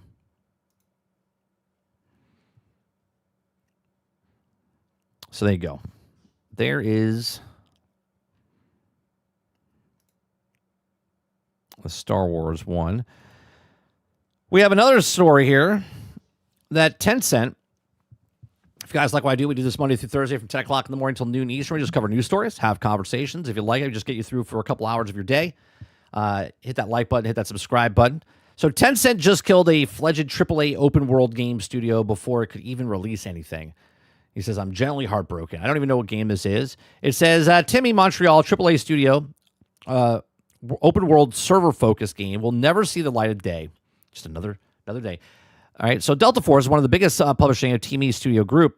Okay. It says Tencent, a colossal Chinese multimedia company, is the world's largest game publisher, has shut down one of the fledgling game development studios, Timmy Montreal, before it even releases its first title. The news comes from Stephen Tortillo, a game file that's also reported that the closure of the development imminent after his sources have been expecting one to come for weeks. One confirmed to him last week that the shutdown was impending, suggesting that the studio was not now either already been shuttered or also will be soon. Totillo also spotted that the now deleted post from Timmy Montreal programmer that's also discussed the closure of the development in it noted that the team members knew that the axe was coming for some time, but they also were, how do you work? How do you work when you know you're getting fired? I mean, I know I've done this personally. I've told this story before where I was working on a reality show and I was in San Francisco, and I happened to, back then there was no smartphones and stuff, right? So I had to go to the Apple store to check my email, and they emailed me that I was fired. Okay. Back then, getting emailed that you're being fired was, it's like a fax machine faxing you, right? Didn't know I was getting fired, right? Doing my job, flew to California, okay, on their dime, of course. And I went to the Apple store to check my email because we happened to be around an Apple store. I went in and I found out I was fired.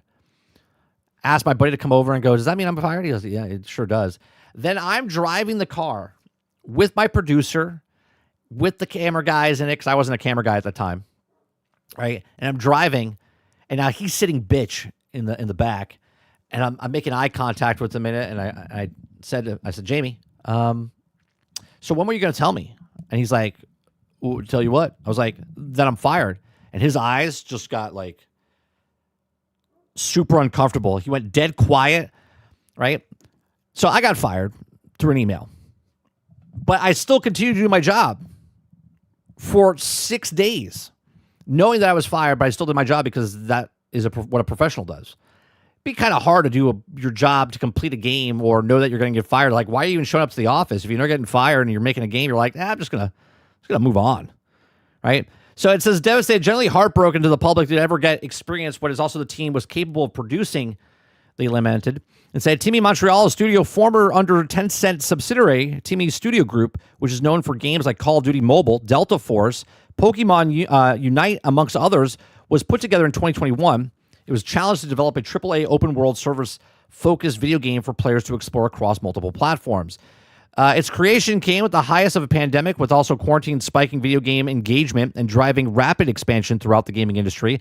But those inflated engagement statistics didn't last long-term, resulting in an ongoing series of brutal layoffs and studio closures, as the company seeks to course correct after an unsustainable growth. Okay, it says Timmy Montreal seems to be the latest victim in the sharp cutbacks, with also the Tencent evidently deemed the team or what is also working on either too expensive or too unlikely to drive acceptable levels of profit once it was released. Well, this has to be the guillotine for Highguard, right? Since they had funding from them as well.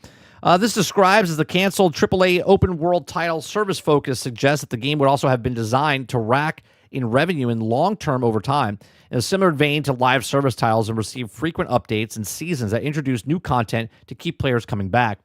These types of games are some of the most successful in the industry, but they're also incredibly risky to make since the market is saturated with them right now. Few titles show all this as all clearly as Highguard, High-guard. The new live service PvP shooter released last month and immediately nosedived and now on life support after some of the developers were laid off. Tencent invested into High-guard notably. For these games to succeed as well as likely of Arc Raiders, they also need to build carefully and over time with extensive feedback from players guiding the direction. And even that the Battlefield 6 recent slump shows, poor live service post-launch support can also snuff out the initial success like water to a flame. So Tencent either didn't want to fully embrace the risk of the felt that the game that Team Montreal was working on or wouldn't find enough success. Regardless of the reason for developers in the closure, though, it's unfortunate that they never even got to see the... That's got to suck, man.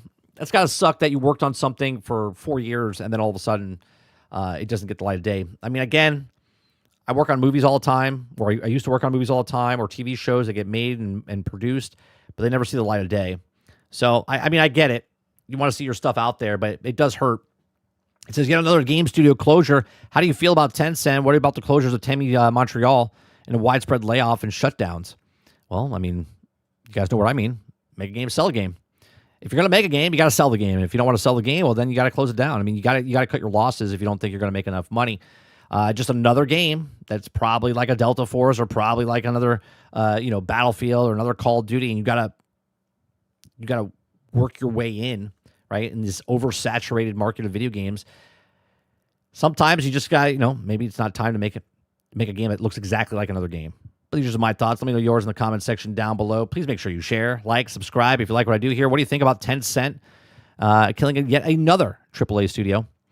And then obviously, no, it's not Delta Force. I don't know if it's Delta Force getting the axe, because it says here that they worked on Delta Force, but doesn't mean they're the main guys that worked on Delta Force. Do you know what I mean? Because it says Call of Duty Mobile Delta Force. So I'm assuming they worked on the mobile Delta Force, the mobile Pokemon, the mobile Call of Duty is what I'm seeing or what I'm understanding. Am I wrong on that? I don't know. That's the way I read it. Or is it Delta Force itself? I don't know. Let me go look it up. Let's see who makes Delta Force. We'll go to Steam real fast.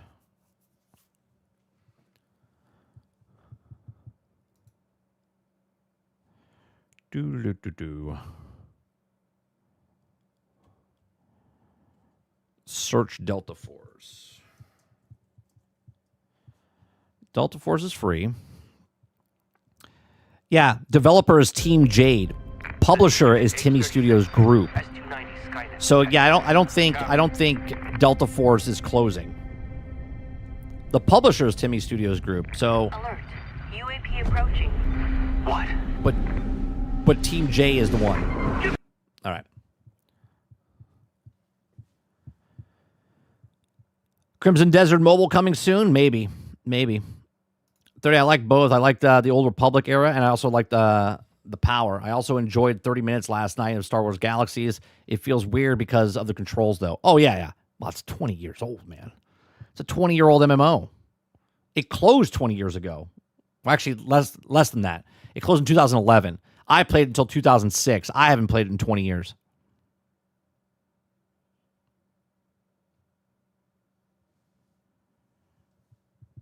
Just Enough says, also, Tencent closing yet another live service game, and water is wet.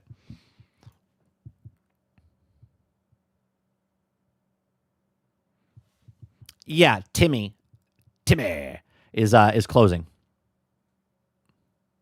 So the publisher is closing. But the developer, Team Jade, is still alive. At least for now. DC Universe is 12 years old, I believe. Travis, I think it's 12 years old. If I'm not mistaken. Let me see. DC Universe Online.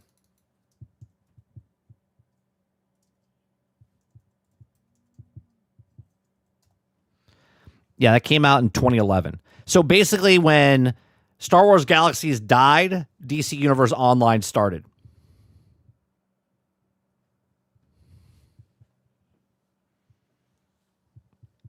Galaxies died because of World of Warcraft. So I went from playing Star Wars Galaxies into World of Warcraft, bouncing back and forth between two of them. And then when they basically when they brought in that everyone could be a Jedi, I stopped playing Star Wars Galaxies.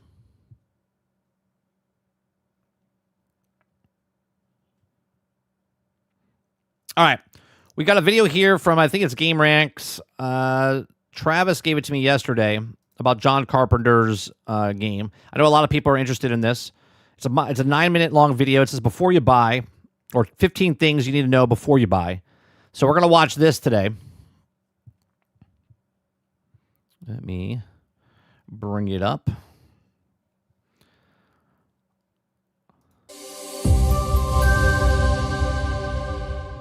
Blending 80s horror energy with cooperative shooting and vehicular chaos, John Carpenter's Toxic Commando is poised to find extra mileage in a road-worn genre. Built by Saber Interactive and infused with Carpenter's signature touch, I love Marvel Heroes, which then was Omega, right? Like, God, man, it was out for console for like 3 months and they closed that shit down. Game brings zombie swarms, limitless customizations, and open mission structures, all wrapped up in pulpy humor and ladles of slime. Here, we'll run down 15 key things to know before you buy, covering gameplay mechanics, content plans, and an early concern. A zombie horde shooter in the spirit of Left 4 Dead. John Carpenter's Toxic... The gunplay in this game feels very good. Very good. I like the leveling up of the guns. I don't really like the abilities that you guys have, but you know, it is what it is.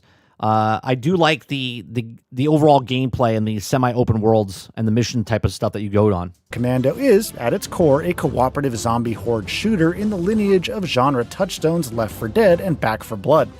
Built around relentless swarms and frantic firefights, success hinges on teamwork and coordinated crowd control rather than lone wolf heroics. While on paper Toxic Commando seems to be a rehash of established formulas, its focus on scale and replayability, alongside a few aces in the hole, gives it a unique spin. Swarm tech powers hundreds of on-screen enemies. Developer Saber Interactive are leveraging the same swarm engine technology they deployed to great effect in 2024's Warhammer 40k Space Marine 2, enabling large-scale battles flooded with hundreds of enemies. Notably, the technology has historically balanced the spectacle of swarming hordes. It didn't really slow down a lot. There's a couple hiccups for me in the demo, but I think it's more on my PC side than the actual game itself. With stable performance, suggesting Toxic Commando should maintain smooth gameplay even when undead chaos rules the screen. Built for 4-player co-op with AI support for soloists. The game is built for 4-player online cooperative play via matchmaking or private. Good part, just like any co-op game, is it's fun with people. Bad part about any co-op game, if you play with randoms, you're going to get frustrated because they don't know how to do what they're doing. Lobbies, with AI teammates ensuring solo players can still experience the campaign by stepping in when the squads aren't full. If you're planning on tackling the hordes alone, be warned, the game's latest overview trailer advises you'll be swiftly overwhelmed. Full crossplay is confirmed at launch, making it easy to rally a team regardless of preferred platforms. John Carpenter lends creative and musical input. Now, you might be wondering what hand the legendary filmmaker has in the game, save for lending his name, of course. Well, he's actually contributing creative input, offering...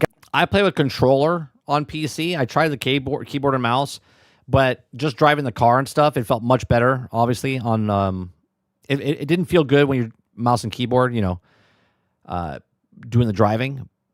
Controller felt really good, and then the controls itself was really good. Guidance, feedback, and story direction, while also shaping the soundtrack with his signature synth-driven atmosphere. In other words, his DNA is imprinted throughout. Escape from New York is an obvious touchstone, both visually and sonically, but the thing's twisted horror and Big Trouble in Little China's pulpy humor also give Toxic Commando its distinct tonal identity. 4 playable classes. As you'd expect of a cooperative shooter, your squad will be I played only Striker. I didn't play anything else. Sarge played Healer. Composed of distinct archetypes. In Toxic Commando, there are 4 classes: Strike, the damage-focused aggressor; the unstoppable brick wall defender; the medic, whose job is to, of course, keep everyone alive; and the operator, a tech-adept support class. Each skill set and ability is designed to synergize. Although all 4 can plunge into the toxic wastelands as a strike, there's nothing stopping you here. Each class offers unique progression paths. Each of the 4 classes will feature their own upgrade path via dedicated skill trees, providing further opportunity for differentiation. What's more, there are over 30 possible customizations to explore per archetype, with weapon specializations rounding out the... I do believe, though, it's going to get a little boring of just the cosmetics. So I'll compare this to the other game with Space Marines. Space Marines is really cool because as you level up your Space Marine, you get, more badass looking. In this game, the cosmetics that they have and like the customization of stuff is kind of lackluster. I'll be honest with you, very lackluster. I looked at all the gun skins and what you got to change your outfit and stuff. It doesn't even come close to what you could do in Space Marines. Space Marines is like a fantasy, and you're getting badass gear and you look badass doing it. This is like, okay, cool. I got a cool skin, but you look the same. It's almost like in Kill the Justice League, Suicide Squad Kill the Justice League, the cosmetics that you had was like, oh, like I'm wearing this shirt now, but now this shirt's in blue and this shirt's in green and this shirt, it's like very minimalistic. It's not even worth it. So that whole part of the game, like you're playing games to unlock certain things. It's like, I don't give a shit. Options. These systems go way beyond just the cosmetic identity, ensuring unique, potentially surprising synergies can emerge simply by expanding your chosen class's abilities. Weapon upgrades are extensive. Beyond earning skill points to level up your chosen character, Toxic Commando also ships with an extensive suite of weapon upgrades. Upgradable specs include the weapon's accuracy, its range, handling, damage dealt, fire rate, penetration, magazine capacity. Eclipse says, I keep coming back to Helldivers. I have 130 hours in that game. I don't think I'll ever do that with this after 2 hours. I was like, I'm good. Yeah, it doesn't... It's a fun game. But what are they going to add to it to keep me coming back to do it? Besides, once I'm done with each of the boards, and I'm leveling up, if the cosmetics and stuff is not cool looking enough to earn in the game, people are going to play through the game, finish the game, maybe try the harder difficulties, and then they're done. That's what's going to happen. Reload speed and mobility, and that's not all. Attachments can be augmented too, sights, barrels, magazines, grips, and so on for each and every gun. And there's more. Paint jobs and cosmetic charms means you can match the look of your gun to your vision. So all in all, with 16 weapon types, from standard machine guns to secondary pistols, melee weapons, and mission-specific heavy ballistics, there must be hundreds, if not thousands of weapon permutations on offer. The only caveat, weapon upgrades come at a cost of in-game currency, but more on this later.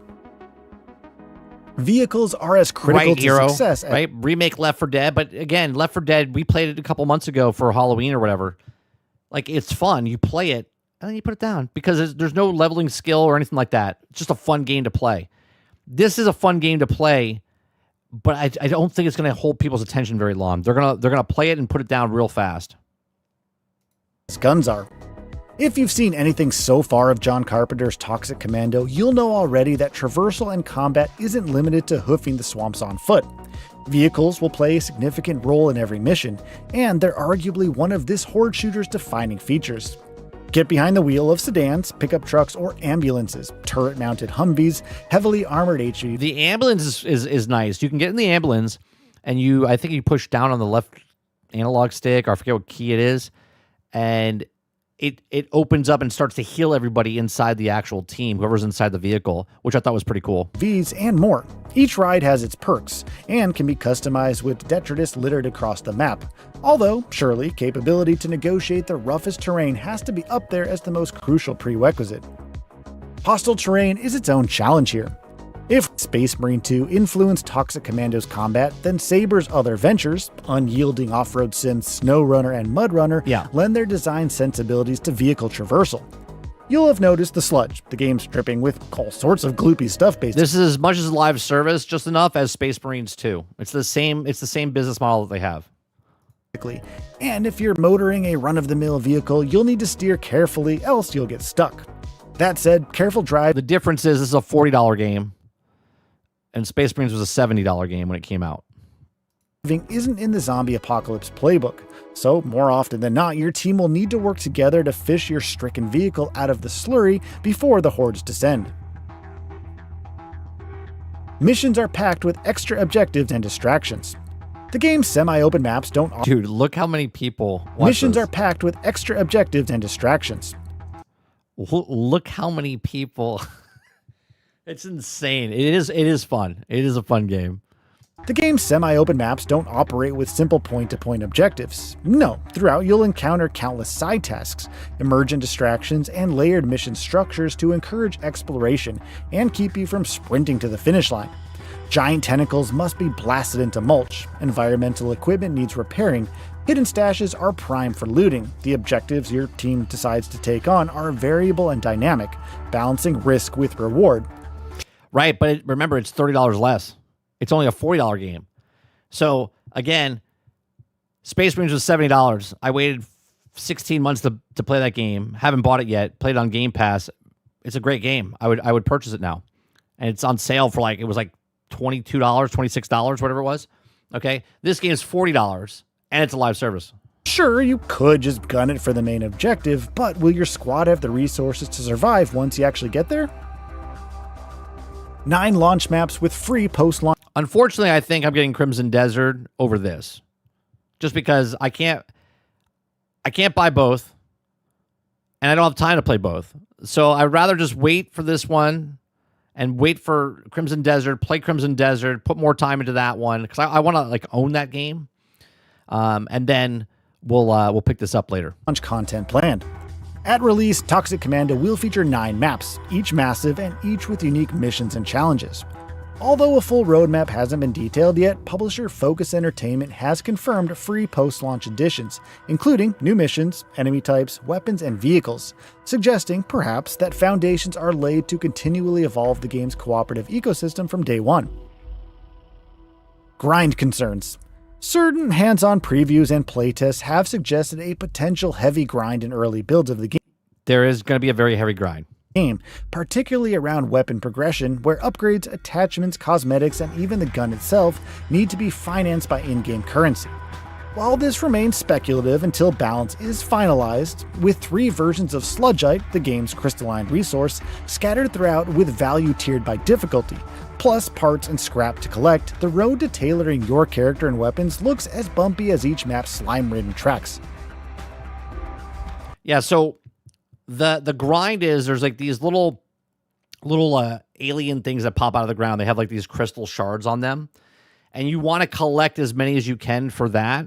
It goes to, I think, to the entire team, so it's not like if you get them, it's just you.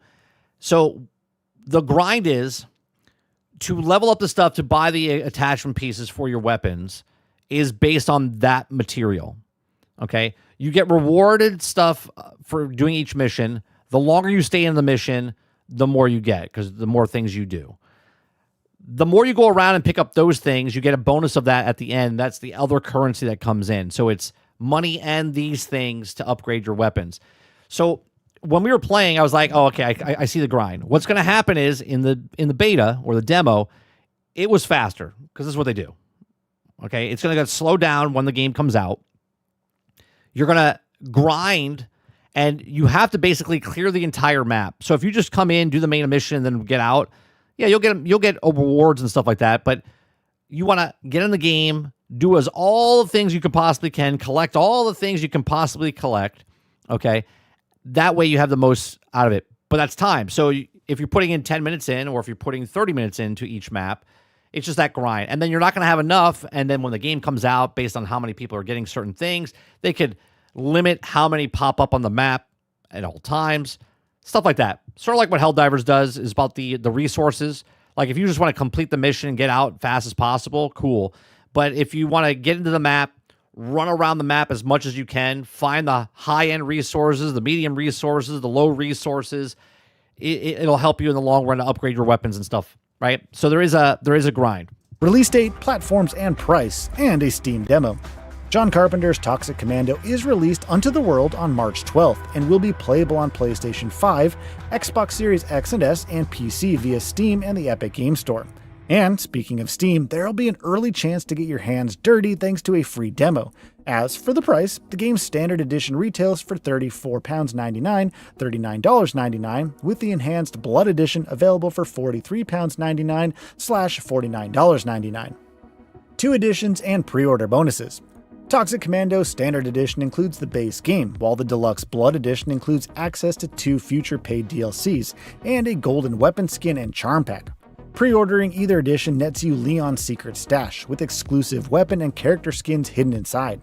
PC requirements. For the John Carpenter's Toxic Commando demo on PC, and likely a decent baseline for the full release, the game targets 1080p at 2 clear tiers. Now, on the low end, it's aiming for around 30 FPS on low settings, with a Ryzen 5 1500X / Core i5-8400, 16GB of RAM, and an RX 580 / GTX 1070 class GPU with 8GB VRAM. Now, for a smoother experience, the recommended tier shoots for roughly 60 FPS at 1080p on Ultra, pairing a Ryzen 5 5600X / Core i5-11600K with a stronger RX 6800 XT or RTX 3060 Ti, while still sticking to 16GB of RAM and 8GB of VRAM. In both cases, you'll want about 58GB of space and an SSD is required. So, what are your thoughts on this? Go ahead and share them in the comments. So there you go. I liked it. Look, if you're looking for a game, it's $40. You're looking for a fun game to play with your friends, I think it's worth it. If you're looking to fill in a gap, it might be that game for you. Overall, I think it's a pretty good game. It'll land at like a 7. Back for Blood in any and every way. Oh, better than Back for Blood. Jesse Mack says, I'll wait for Game Pass or Toxic Commando to come to Game Pass, in my opinion. Yeah, it'll come like Space Marines and stuff like that down the road, for sure. Is that what the kids call friend slop? Yeah, I guess it is. It would be the friend slop because it's a co-op game. I don't truly understand. I mean, why it's called friend slop. I mean, that's co-op gaming in general, right? Is what it is. All right, let's go to Twitter and see what's happening over on Twitter. Actually, would you guys post anything else? What's happening inside? Oh, is this coming to Game Pass? Mo? Is this coming to Game Pass? Or is this just you just sharing this? Come on, let's go! Wait. Is that roguelike?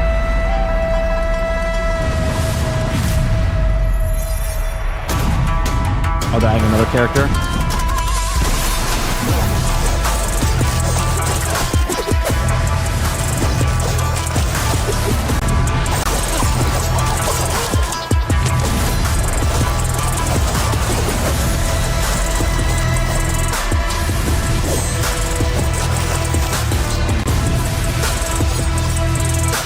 It's a good game.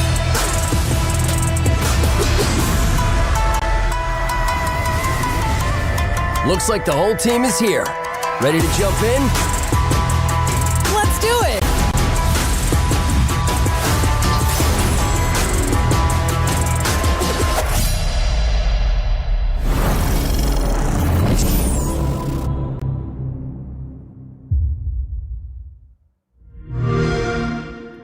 Nope, not on Game Pass. Just new character. Saw Mo post it and I was like, oh, it's got to mean it's on Game Pass or something. Overwatch. Is this the mobile thing that you guys sent me?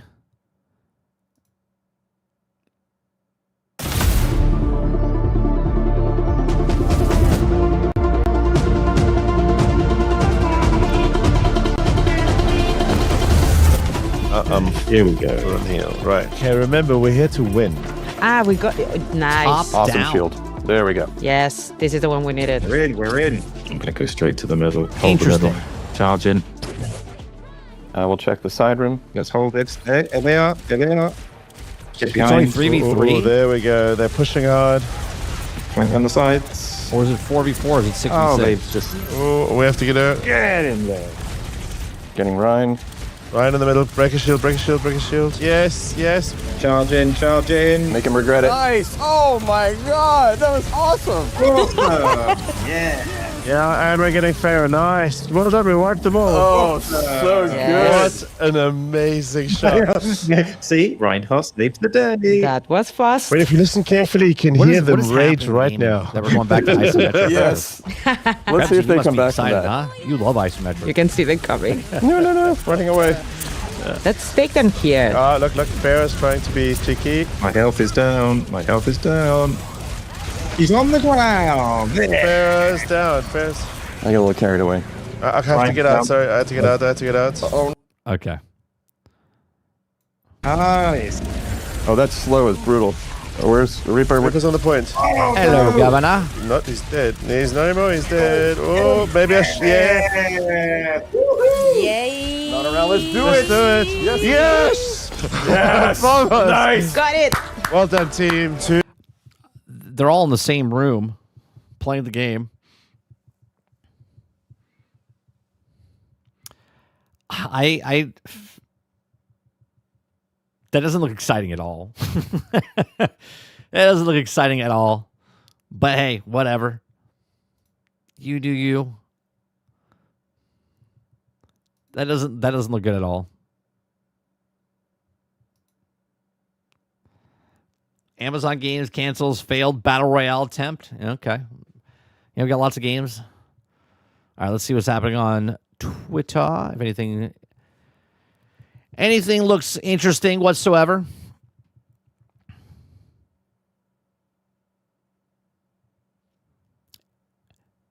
Looks absolutely terrible, that Overwatch game. That's what they were working on? Is that what they were like doing the entire time when Marvel Rivals was eating their lunch?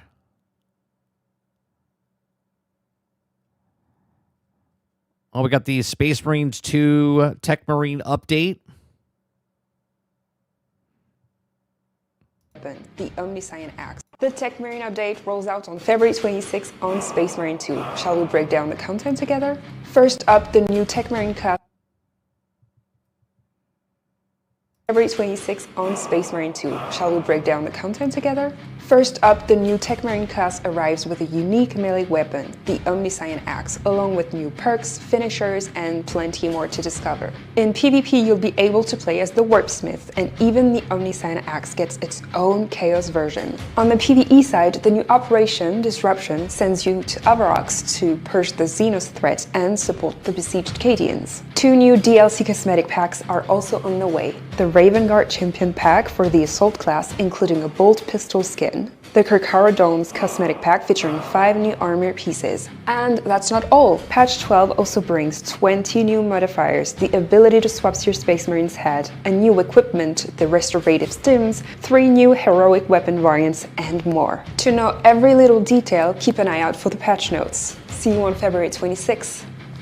So there you go. February 26th is when it comes out. That's Thursday, right? Today's the 23rd? 24th. 25th? Yeah, Thursday.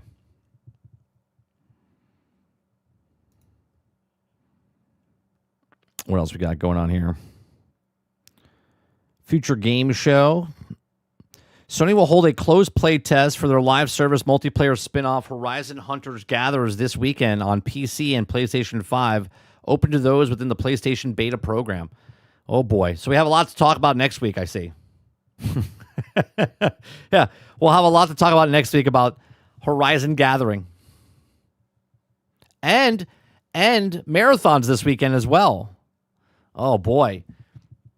That's crazy. Sony is not only are they doing a marathon demo, but they're also doing the Horizon Gatherings demo the exact same weekend. That's not good for them. Want all hands on deck.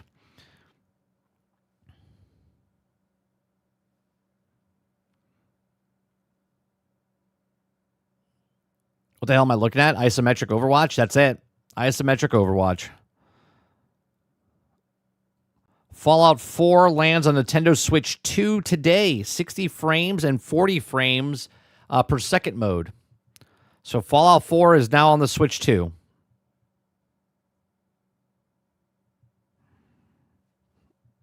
What else we got going on? Yeah, new DLC for the Turtles game, which we saw.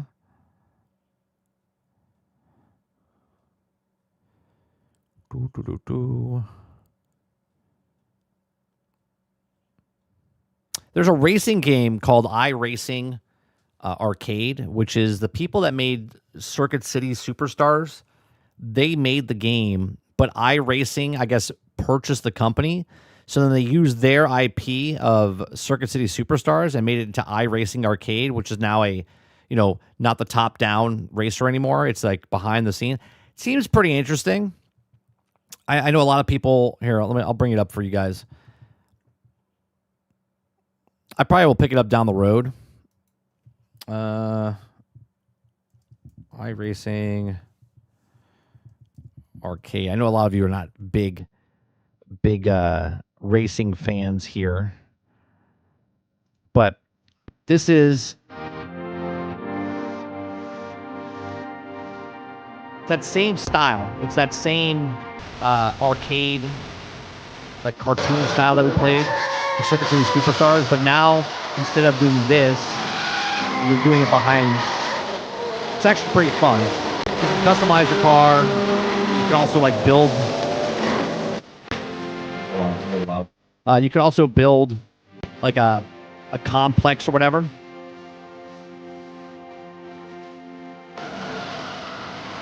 And it's not a mobile game. This is on Steam.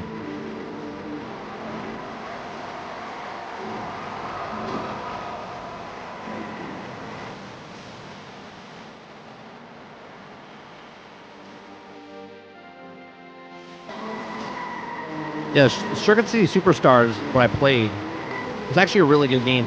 I said they haven't answered me yet, but I want this game where I can customize the NPCs. Because I would love to have like a member stream where none of us are playing. It's just us racing, and we have like a league to watch who wins. You know what I mean? Who races.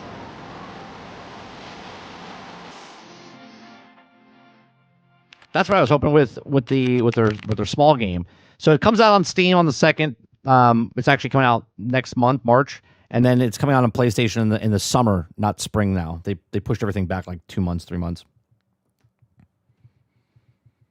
It's real tracks. Yeah, just tracks. No open world. No, it's just tracks. You're just racing.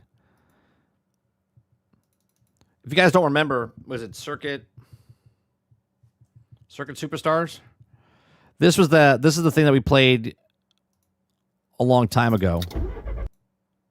But vehicle upgrades, setups, a ranking system, this was actually a really good game. If you guys want to play a good racing game, managerial modes, this is a really good racing game. Not a chance. It may look cutesy, but you can forget power-ups too. This isn't even close to being a Mario Kart competitor. Yeah, this is a really good racing game. Out, is a positive. So, if you guys ever played that game, we played it. It's on Xbox, on PlayStation, it's on PC.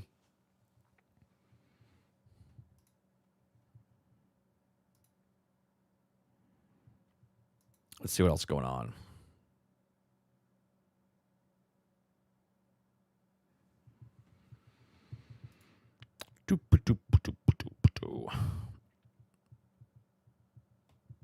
Which one, Travis? I know 30 wants it. Wants what?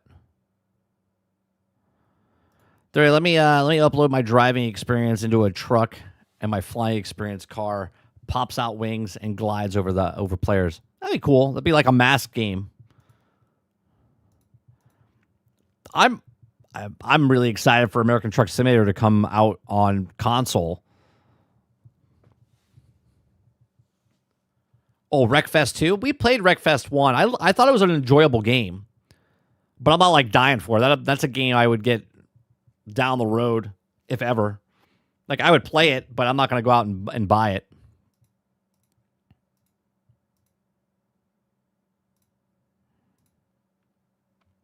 Yeah, that Overwatch looks terrible.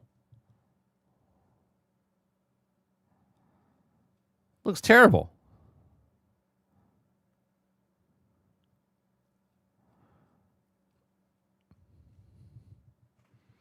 We don't know, Altern. We don't know when it's coming out to console. They said 2026. They just haven't made an announcement yet. They said at the end of last year it was 2026, but who knows? We had 10 years. Yeah, 10 years from PC to console. So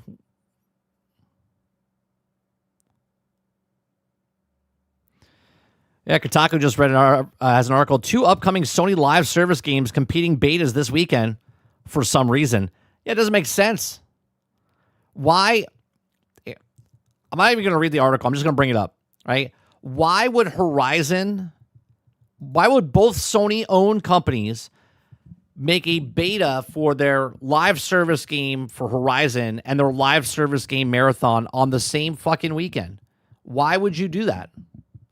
Make it make sense.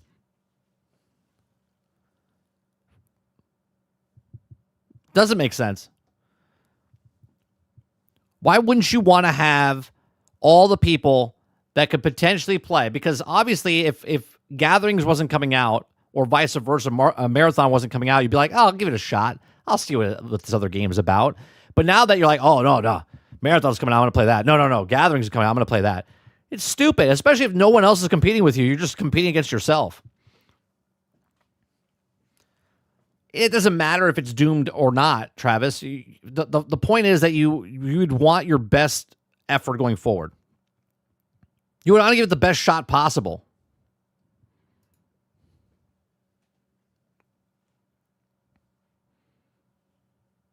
It's just weird why you would do it.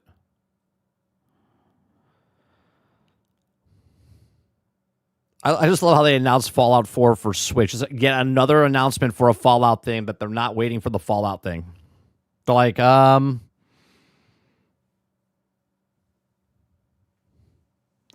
anybody want to play this?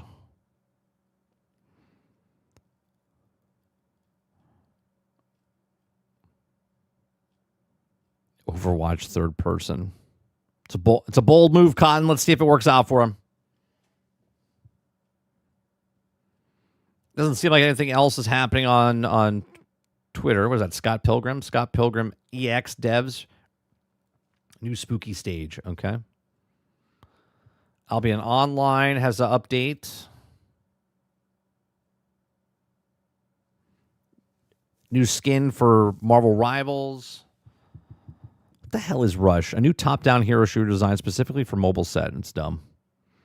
Why even waste your money and time? It's not even a waste of money or time. I mean, they want the mobile market, so that's what they're doing.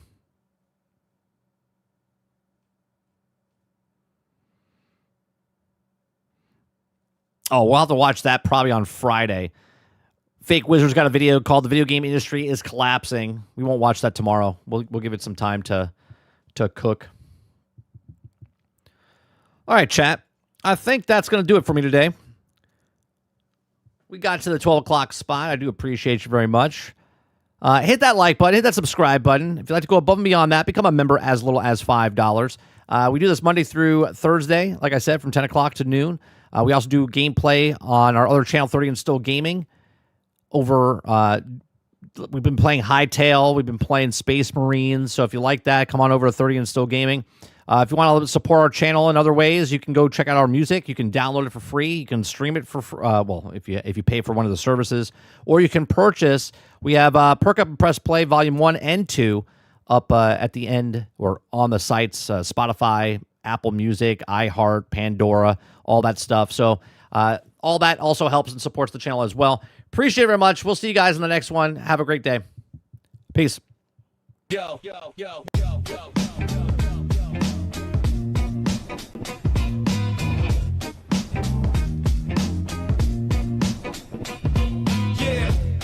To be wars, now it's open doors. Gamers everywhere, no matter the store. Multi-platform rise, let's go.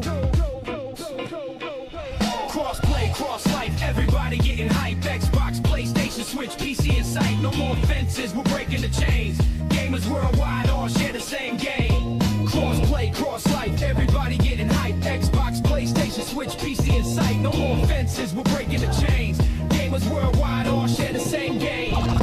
Remember the times when the console wars burned? Had to pick a side, bridges never got turned. Exclusive drops kept us stuck in the fight. Now they shipping everywhere and it feeling right. Halo hit Steam, Kratos left home. Sony cross seas, now we standing on chrome. Call of Duty don't care where you log in, whether blue, green, red, everybody's locked in. Back then, bragging like my box the best. Now it's yo, what you playing on? That's the real flex. Squads don't split, we unite for the win. Whether PC frames or a pad in your hand. Nintendo still holding Mario tight, but even rumors say Zelda might take flight. From couch to the cloud, from a disc to a stream. Gaming's for us all, that's the multiplied dream. Cross play, cross life, everybody getting hype. Xbox, PlayStation, Switch, PC in sight. No more fences, we're breaking the chains. Gamers worldwide all share the same game. Cross play, cross life, everybody getting hype. Xbox, PlayStation, Switch, PC in sight. No more fences, we're breaking the chains. Gamers worldwide all share the same game. Game Pass rolling, making deals on the low. Sony dropping ports, watch the fan base grow. Even the Switch getting big boy drops. Monster Hunter, Fortnite can't make it stop. Epic and Steam, one's fighting for the crown. Now it's like, yo, let the players get down. Cloud stream service, you can play on a phone. Doesn't matter where, you ain't playing alone. From Tekken to FIFA, from Destiny raids, everybody linking up, no matter the shade. Fanboys crying, but the world too loud. Gamers stand tall, multi-platform and proud. Imagine back then if they saw this day. Master Chief on PlayStation, Kratos on Game Pass Play. Sonic and Mario shook hands long ago. Now it's every IP learning how to grow. So no more division, the culture's too wide. We gaming together, controllers collide. This is the future, man, it ain't pretend. Every platform, every player gaming won't end. Cross play, cross life, everybody getting hype. Xbox, PlayStation, Switch, PC in sight. No more fences, we're breaking the chains. Gamers worldwide all share the same game. Cross play, cross life, everybody getting hype. Xbox, PlayStation, Switch, PC in sight. No more fences, we're breaking the chains. Gamers worldwide all share the same game. Cross play, no walls, no wars, just games we adore. Platform forever, that's what we're